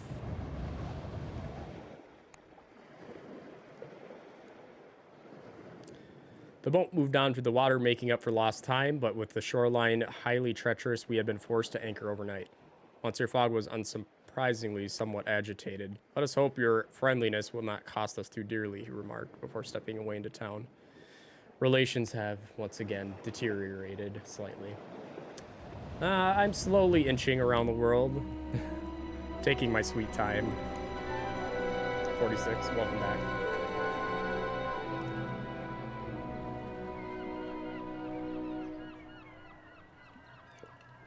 The port of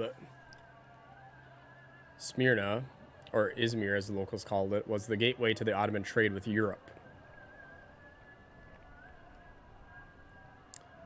The British and French had their own consulates and private quays, but there were also Dutch and Venetian flags amongst the fleets of trade ships and dirigibles. Struck up a conversation with the Greek textile merchant, marking off bolts of raw silk for export to Venice. So what's your trade, she asked, in the French of the merchant class, or are you a tourist? Guilty as charged. I offered her a charming smile, but her eyes merely narrowed. I do not understand tourists. Why go somewhere unless you have a purpose? She made another mark in her ledger with more force than was strictly required. We are going around the world, I declared, with my customary enthusiasm. She rolled her eyes so thoroughly I feared she would do herself an injury. I should have expected nothing else from a culture which invented the galette, she sighed, but, to my chagrin, declined to elaborate upon her distaste for the delicious foodstuff.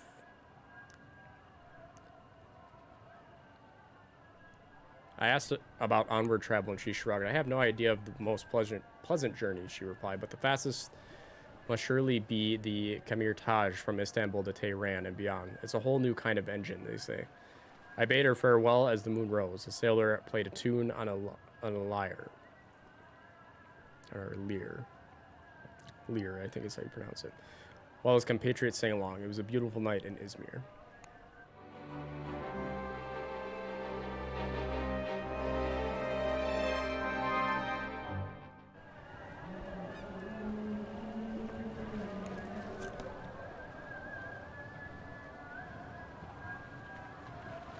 Oh, we're not there yet.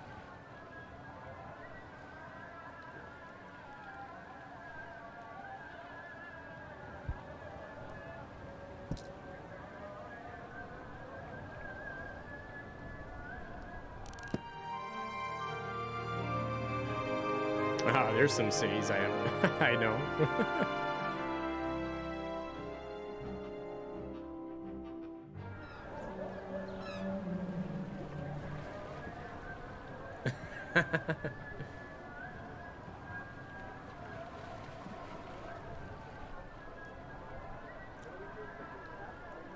New musical instrument. Yes, possibly another edition. You can drop the Euro timetables from your bag. Oh, yes. That makes sense. Let's do that. Suppose we probably don't need those anymore, huh? Make some room for other things.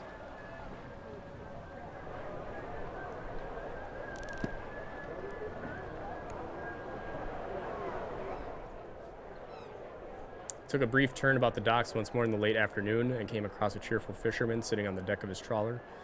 "You're looking for a passage to Antalya?" he asked. "I'll be sailing tomorrow morning."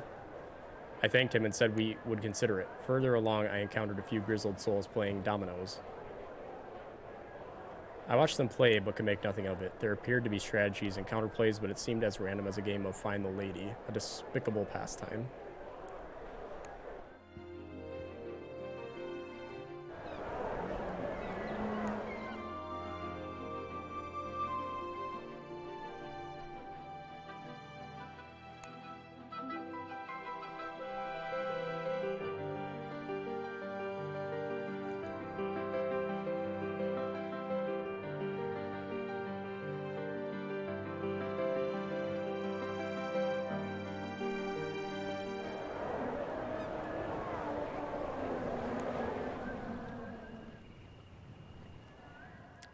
With the last light of the evening, I went to stretch my legs and spoke to a remarkably frenetic Italian soldier who had lost a monocle, which I helped to recover, and from whom I learned that collectors in Benares will pay fantastic amounts for astrolabes from Tehran. I thanked him and he laughed and went about his business. I don't think I can leave until Saturday, because I really want to go. Oh, yeah, let's go. Baking sunshine, sweltering heat, and mild seas. This looks like a wearisome option, but the Panama hat from our warm climate gear set should help soften things. Let's go.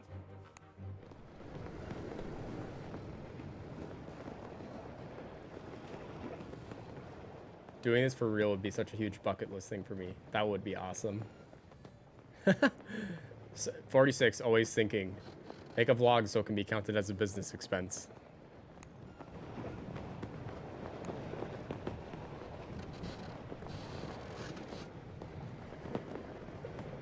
What do you know about Antalya? Antalya is one of the most beautiful places on Earth. Okay, yeah. I could have been a fisherman. The slow glint of the waves that could lull one to sleep if the fish themselves weren't so damn slippery. The silence of the open water. No one to issue orders. Expect warm baths or cups of tea at exactly the correct temperature and with the requisite half finger of milk. The sploosh as fish are tossed back alive. On hearing which, the fishermen with whom we were sailing were most furious with me. I ducked hastily below deck, their curses ringing in my ears. My master looked up from his book and merely averted his nostrils, declaring, "Passepartout, you smell of fish. Perhaps I am too soft to be any kind of hunter."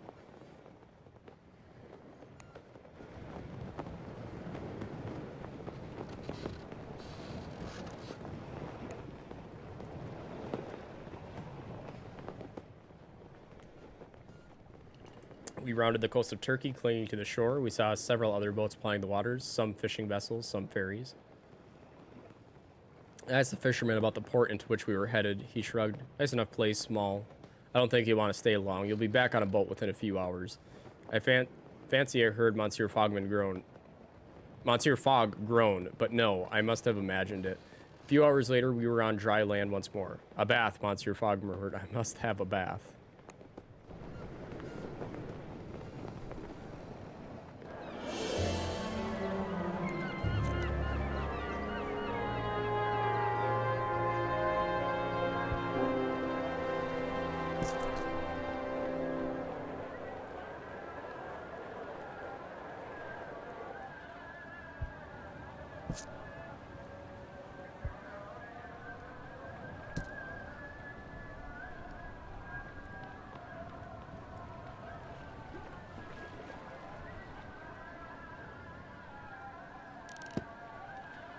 think I'm wearing that cloth head thing. You are most mistaken. Let's see where we can go next.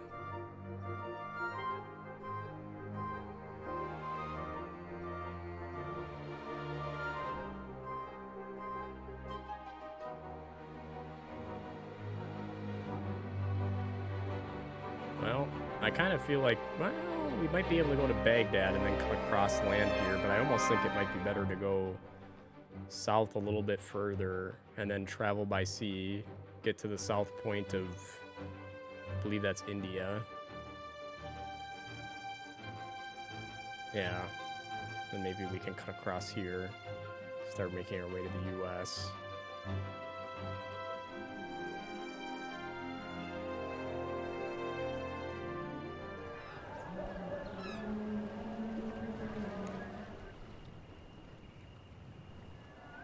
Spent my afternoon rambling around Kaleki, the historical center of Antalya, which was where I happened upon a group of Turkish dockhands unloading crates of Venetian goods into a warehouse flying the French flag. They had a passable grasp of French, no doubt a prerequisite of working for their French employer, one Monsieur Fontaine. Is he a good employer? I asked politely, simply to make small talk. Alas, my innocent inquiry was not taken as such. Why do you ask? A dockhand fired back, crossing his arms. Perhaps you are Monsieur Fontaine. My name is Passepartout, I protested. A likely story, was the retort. This is not even a real name. A most hurtful accusation.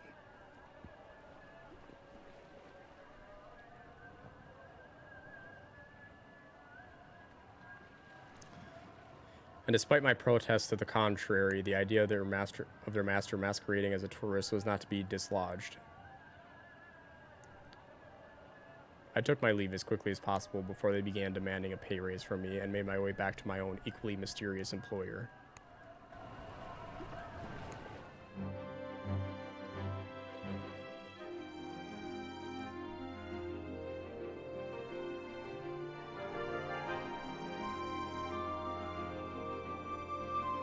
Since we have a lot of money, I kind of want to try taking some shortcuts here.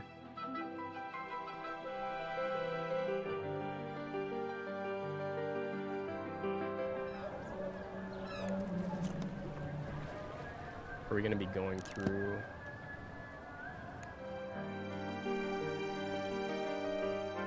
We'll be going through Cairo.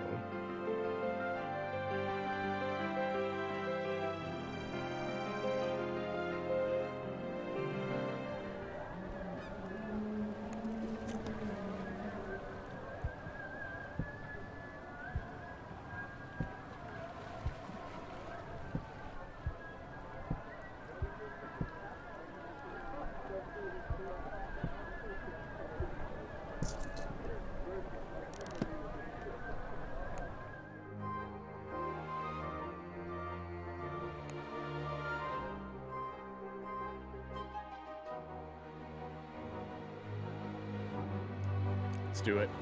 Let's embark early.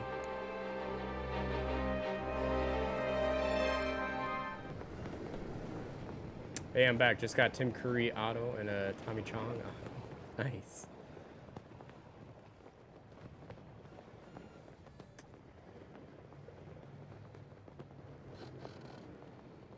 I asked the skipper if he had considered longer voyages via the Suez Canal, but he only laughed. The fees, young man, are quite extortionate. How extortionate? I asked. He gave me a pointed look. You will not buy me or my boat, he replied, if that is your intention. My liberty is worth more coin than you have. I nodded and we did not pursue the conversation further.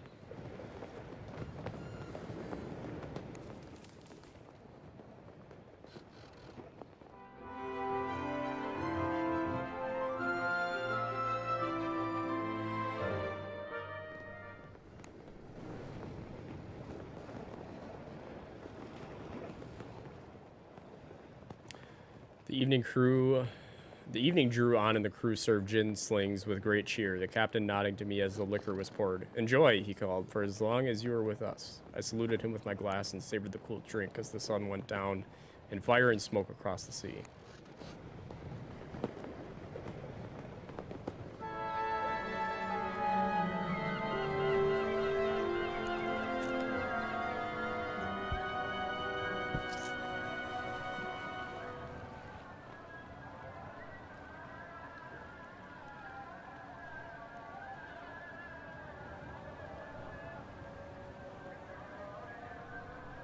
Well, we're going to Cairo anyways. May as well bring some tobacco with us.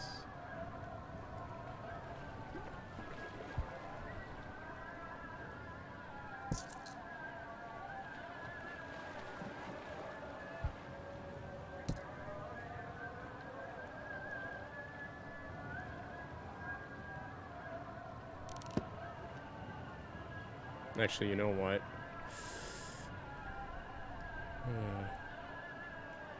Okay, let's sleep. We found no true hotel, only a boarding house of rooms around a central courtyard in which a fountain danced and various people sat and talked in hushed tones. As I looked about, I found something suspect in every pair of eyes I met, so I retired quickly.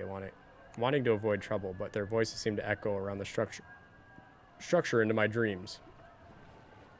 Knife the tall one. So much money, I would never have believed it. Weak as a kitten, I placed a pillow over my head and stayed put, but my eyes would not close, as though someone had propped them open with toothpicks.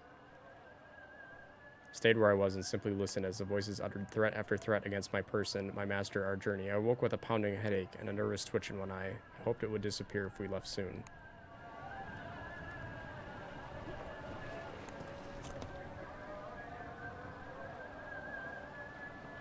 I'm just gonna get rid of this. Make room.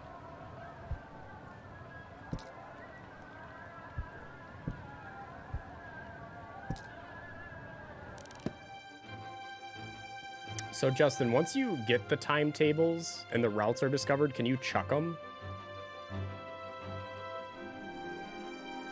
Yeah, I'm stoked. All for our personal collection. The case was full of Sopranos autos. Wish we would have had those too, but next case is a chance. Nice. That's a cool thing to collect.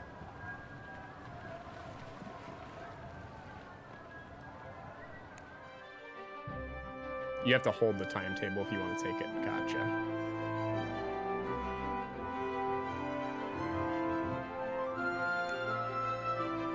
Let us negotiate.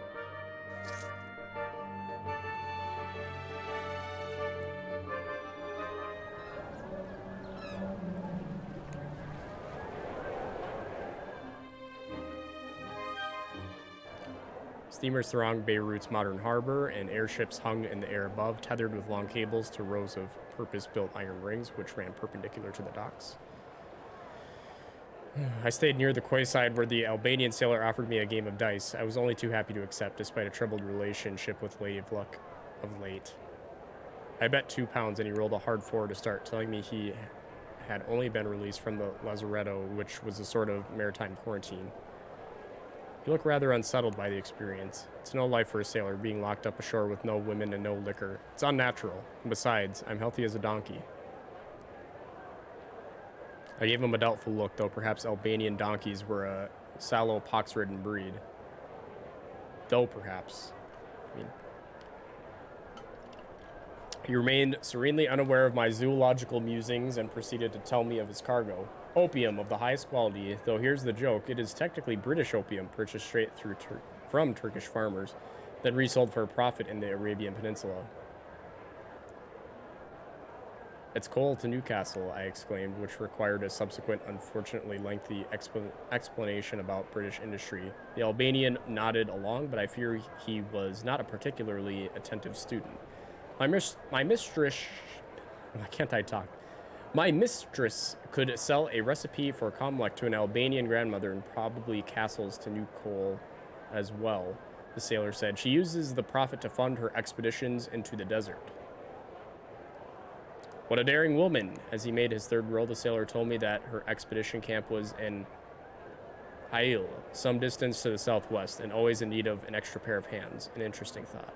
I rolled snake eyes and handed over my money with as much grace as I could muster. The Albanian patted me on the shoulder, and I decided to return to my master before I found any more trouble in Beirut.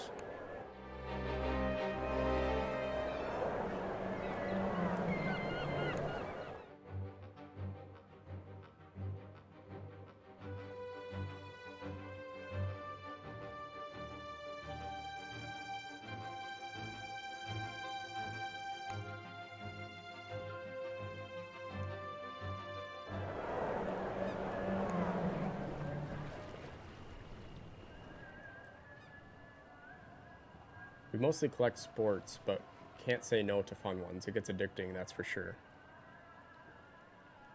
I help the kitchen staff to clean, earning 102 pounds.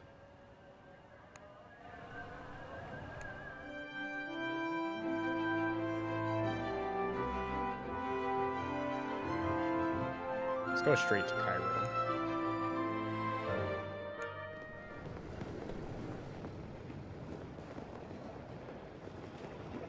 We sailed once more aboard the Nefertiti at first light back out into the glittering waters of the Mediterranean Sea. See, this is what happens. I start to stumble after I talk out loud for more than a little bit.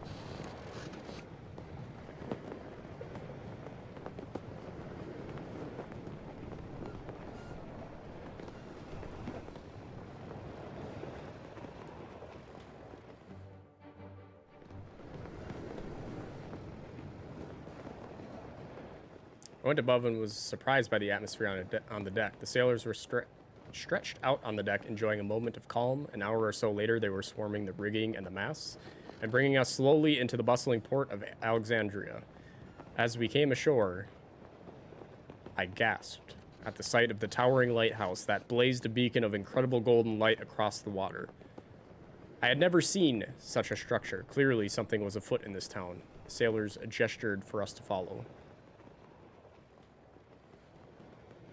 From the port, it was a short carriage ride to Cairo, and we arrived in good time.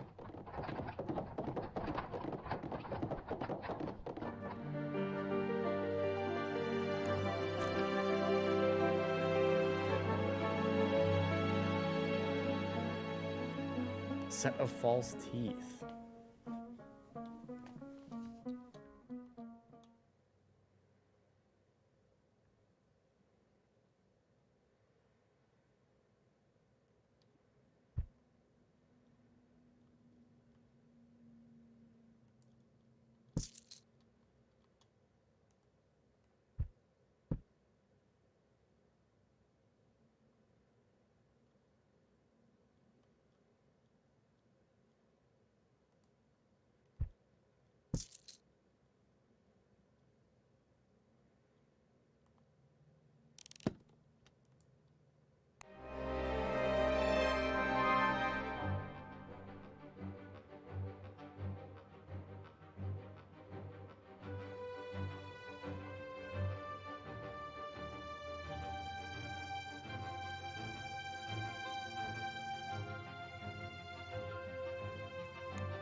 No room for extras there on that leg of the trip, I guess. We found a private driver to take us to Suez. The journey was quick enough. The roads here in Egypt are surprisingly well maintained, and the car itself ran efficiently. I did not want to tempt fate, so I stayed quiet, and we arrived without a fuss an hour or so later.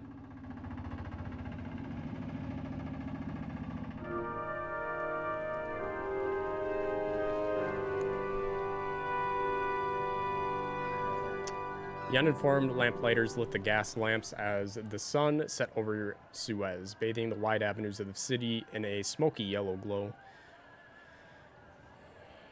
I enjoyed this city without thinking too hard about its curious existence, blooming like a little flower with the desert all around.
Took a cup of tea in an extravagant little tea shop in Suez.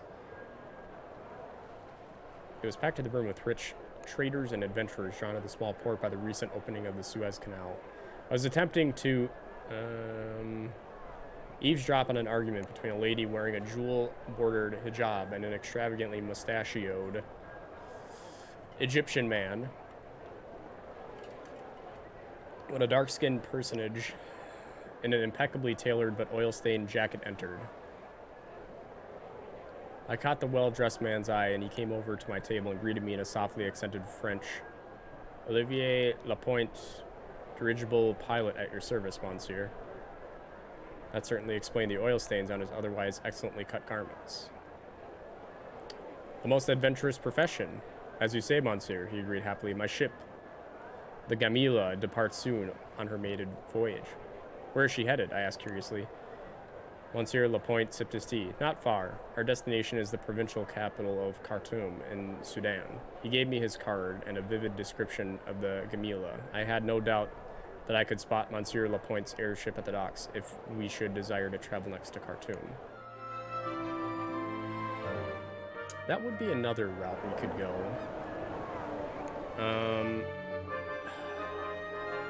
I mean, I suppose we could, like, go down this way. But I kind of want to go through the U.S., so I think we're going to go through Jeddah, if I can.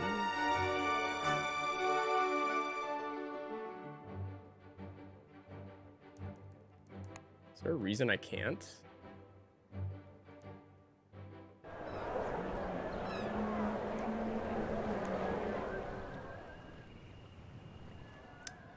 That's kind of what I'm trying, but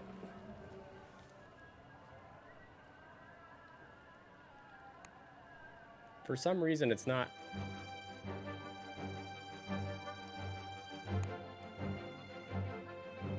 Letting me?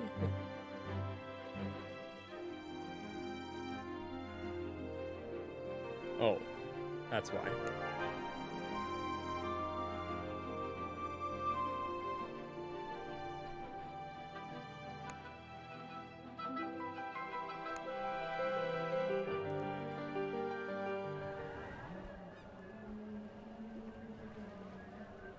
Before going to bed, I went out to explore a little, and to my surprise came across a tired-looking English gentleman and his valet begging on the side of the road. I inquired into their misfortune and learned they had been traveling around the world and fallen foul of high hotel prices. My heart went out to them, of course. I gave them 200 pounds to get back on their feet, then tipped my hat and moved away.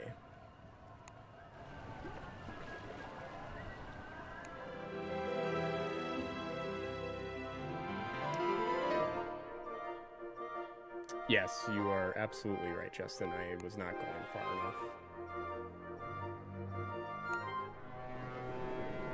The P&O liner. The dock was crowded with people cheering one another along.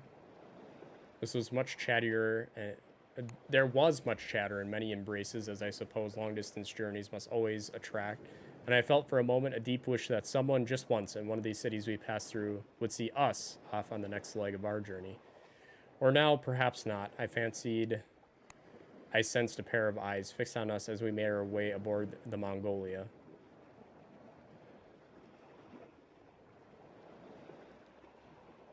Perhaps the sight of a true English gentleman is a wonderful rarity in these parts. Who can say?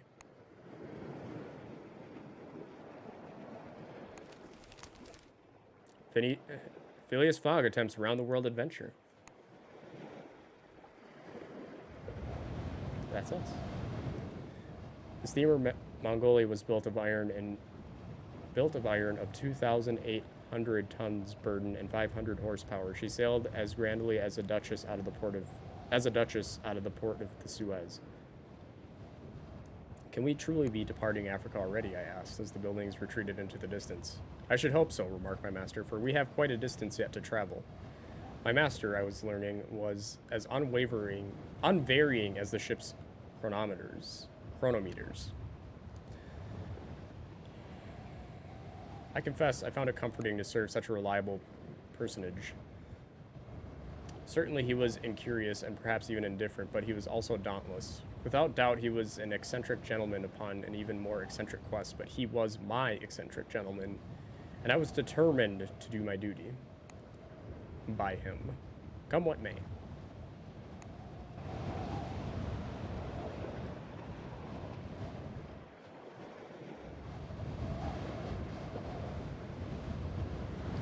Monsieur Fogg spent his days playing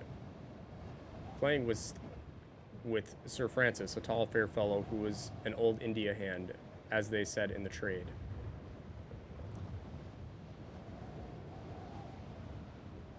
It seemed Sir Francis was decent competition, a thing that Monsieur Fogg's peculiar intellect for whist truly craved. So, I left them to their games. In the knowledge my master was duly entertained. On the evening of the second day, we approached the city of Jeddah on the east coast. A curious sight, but of no interest. I went below and left the world on to sail by.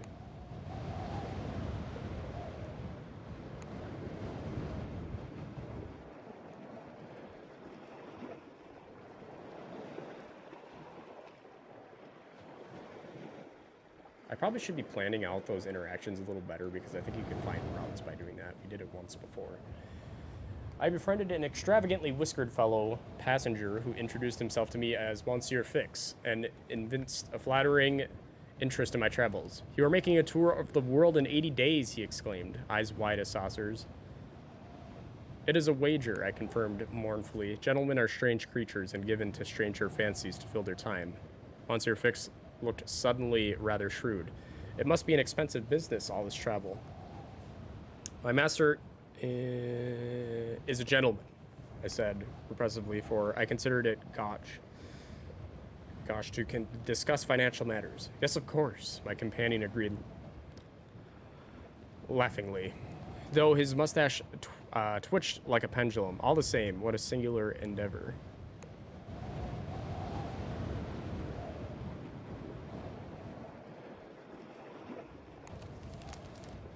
Aiden importing piracy increases.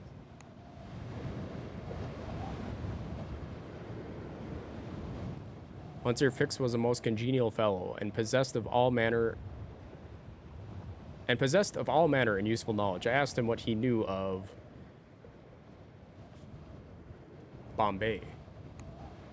"I was stationed in Bangalore during my time in India, not Bombay," he told me, smiling. "I spent much of my time playing cricket. We colonials take the game seriously, almost as seriously as the natives themselves."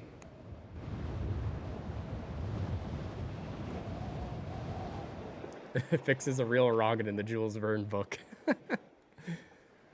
Oh, man, that brings me back. I remember when I was a kid, I had hold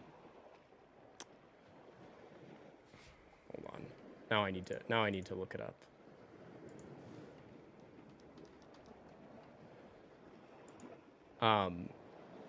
Yes, I had a book. I had 20,000 Leagues Under the Sea, but it was like an illustrated version, and it was so cool. Like at the time, I was so young that the reading level was a little bit difficult for me. But man, it was a really cool book. Monsieur Fix dragged me up on the deck, saying only, "You will not want to miss this, my friend." Through the sea mist, I saw the immaculate city of Aden, nestled in the caldera of a volcano, bounded by sheer black cliffs and crystal blue sea. I was struck, utterly dumb by the magnificent sight, a most unusual occurrence. "Perhaps your master would want to see it also," Fix asked. "I could send one of the deck hands to fetch him." "My master is rarely fetched," I advised him cautiously. "Indeed not," remarked a voice from behind us, and I turned to see my master emerging from the below decks. I made to introduce the two, but neither seemed interested. Monsieur Fix drifting away along the rail and my master tapping his fingers on the rail with pleasure. I made a point to find Fix before we disembarked. He pumped my hand and remarked, "See you again, perhaps," rather ominously, I thought.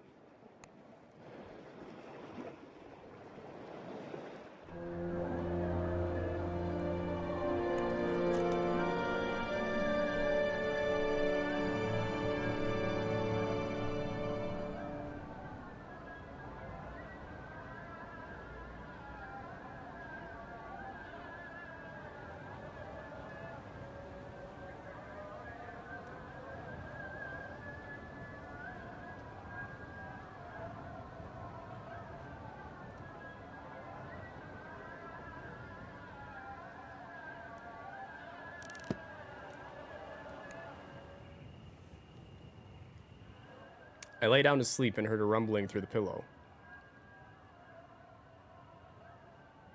"It is the volcano," I exclaimed, sitting bolt upright. "Extremely unlikely," Monsieur Fogg replied. "It is more likely to be the automated system for washing linen in the yard outside. As always, my master notices every detail, including every oversight."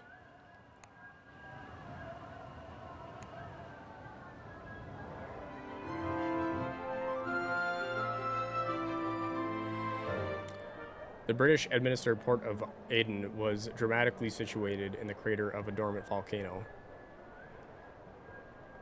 Whitewashed buildings and delicate minarets gleamed against sheer black cliffs, and sleek-bodied ships floated in the bright water of the natural harbor. There was a regular service from Aden to the British Indian city of Bombay. "A fair passel of artificers have been boarding the steamer," said one of the sailors. "It will be an interesting trip. You know how artificers love to gossip." I made an especial effort to savor the warm sun and clean air of the coast. It would not be long before we were back aboard some contraption or other, reeking of smoke and steam.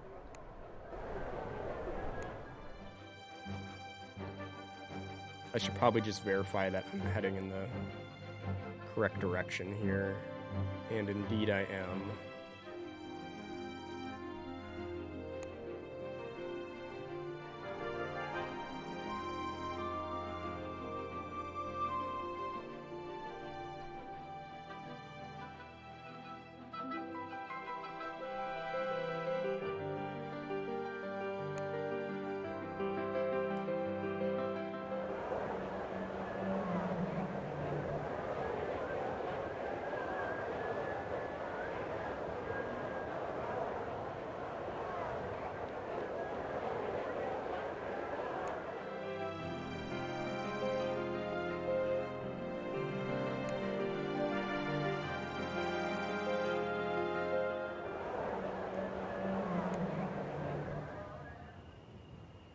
We made ourselves comfortable for the night and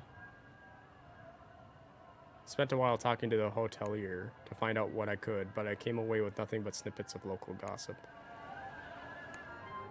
I am not going to Snowtown. I was kind of hoping I could go straight here, but maybe I didn't do the right prompts or something.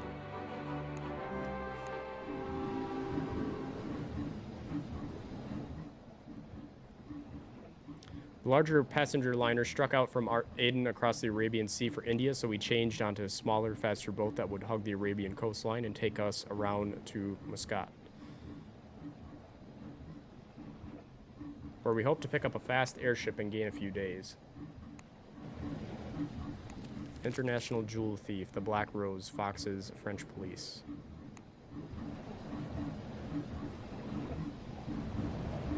Monsieur Fogg spent the first day aboard our small liner watching the horizon and making calculations in his ledger. I would not say he was concerned. Concern was not his métier, but he was clearly pausing to assess our progress. I asked for his verdict, and he thought carefully before answering. "I fear our strategies so far have been less than ideal," he replied, "but I have no doubt we will adjust them and improve."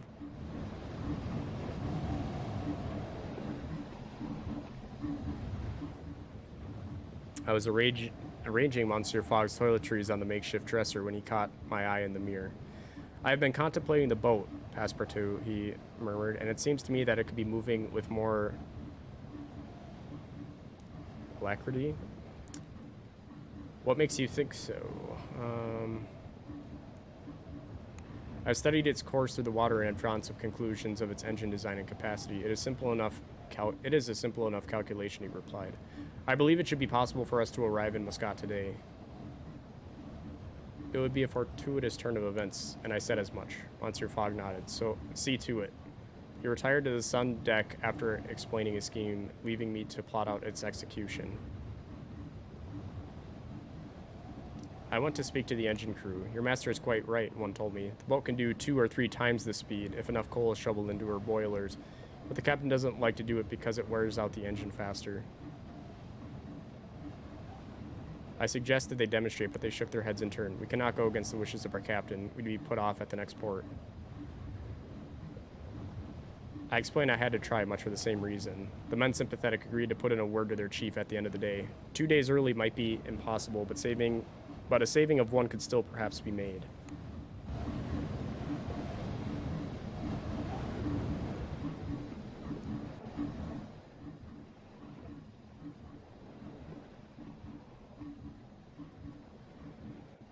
I waited to see what was pleasing him. He straightened and pointed to the wake of the boat, splashing almost up to the glass.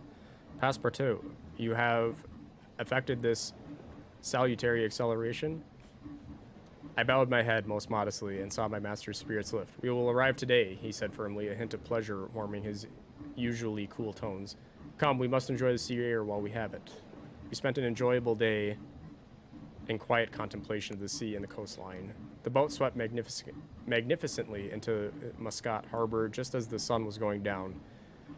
On the gangplank, we were stopped by the ship's captain. My men tell me that our little burst of activity was on your account, he began with a dark tone in his voice. I shook my head. You were mistaken, I told him.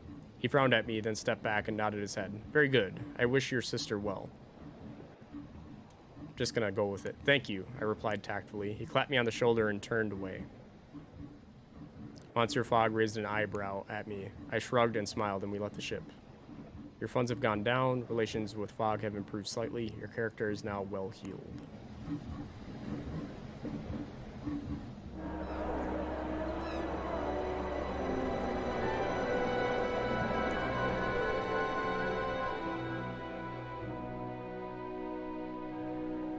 Spent a few hours wandering Utra-Suk, known by the rather ominous title of Soul of Darkness, because the stalls and lanes are so thickly crowded that sunlight does not penetrate within. As a result, it was a lamp-lit labyrinth of colorful shops stacked high with frankincense, fruits, textiles, and silver. I was, however, in search of a very particular quarry, pirates. This was the dreaded pirate coast, after all. I asked the nearest passerby, who gave me a look of utter incomprehension. I kept asking at random, having decided that I would counter my ignorance of local custom through sheer statistical probability. A disgruntled stallholder dragged me roughly into his shop and hissed, "Stop asking about pirates, you fool." "Aha!" I exclaimed triumphantly. "You, sir, clearly know something about pirates." "Pirates are the enemies of the sheik," the stallholder intoned piously, though he was unable to stop himself from adding a bitter remark, and certainly no excuse for the British to bring their ships and shoulders to our shores. "I am hardly British," I exclaimed in affront. "Monsieur, surely I have not fallen so far that you mistake me for an Englishman." "I am French," the stallholder rolled his eyes. "That is hardly better. Now, my friends, I cannot deny that this callous indifference wounded me, and deeply. I maintained a stoic air, even managing to offer the man a smile to show that I did not take his terrible words to heart. "Please, sir, stop smiling." He wrung his hands together, sounding unaccountably quite alarmed. "If I tell you about pirates, would you go away?" he pleaded, and I assured him I would. The stallholder gave me the name of pirates who supplied his stall with contraband artifacts. An Omani who had converted to Hinduism and made his fortune raiding vessels traversing the Arabian Sea. Captain Balaram of the airship Gandiva, even now docked in Port Caboose.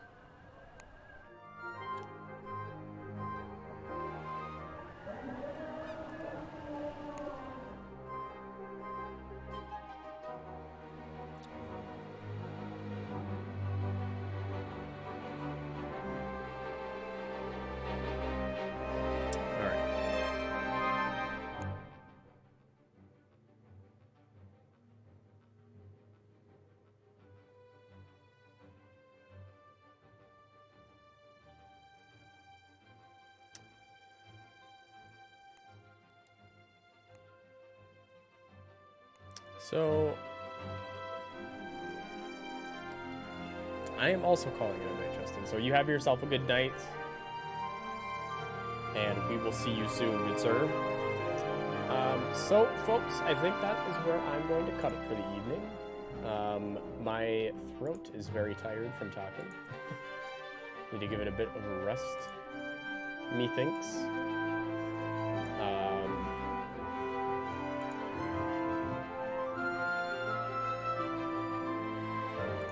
see if any of our friends are online. And Ruby is online, so we are going to go raid our friend Ruby. Please give her some love, give her some follows. She's a very nice, nice gal. And I will see you all tomorrow for Minecraft Monday. Be excellent to each other. Bye.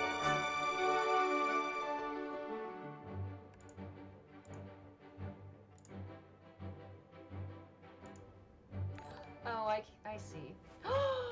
Raging Janitor! Oh my god! Oh, thank you so much! With a party of 6, you are so nice. Thank you so much. They can ban the entire channel if it gets enough DMCA strikes. Oh no! Thank you so much for the follow, Doris Elba and Justin King K29.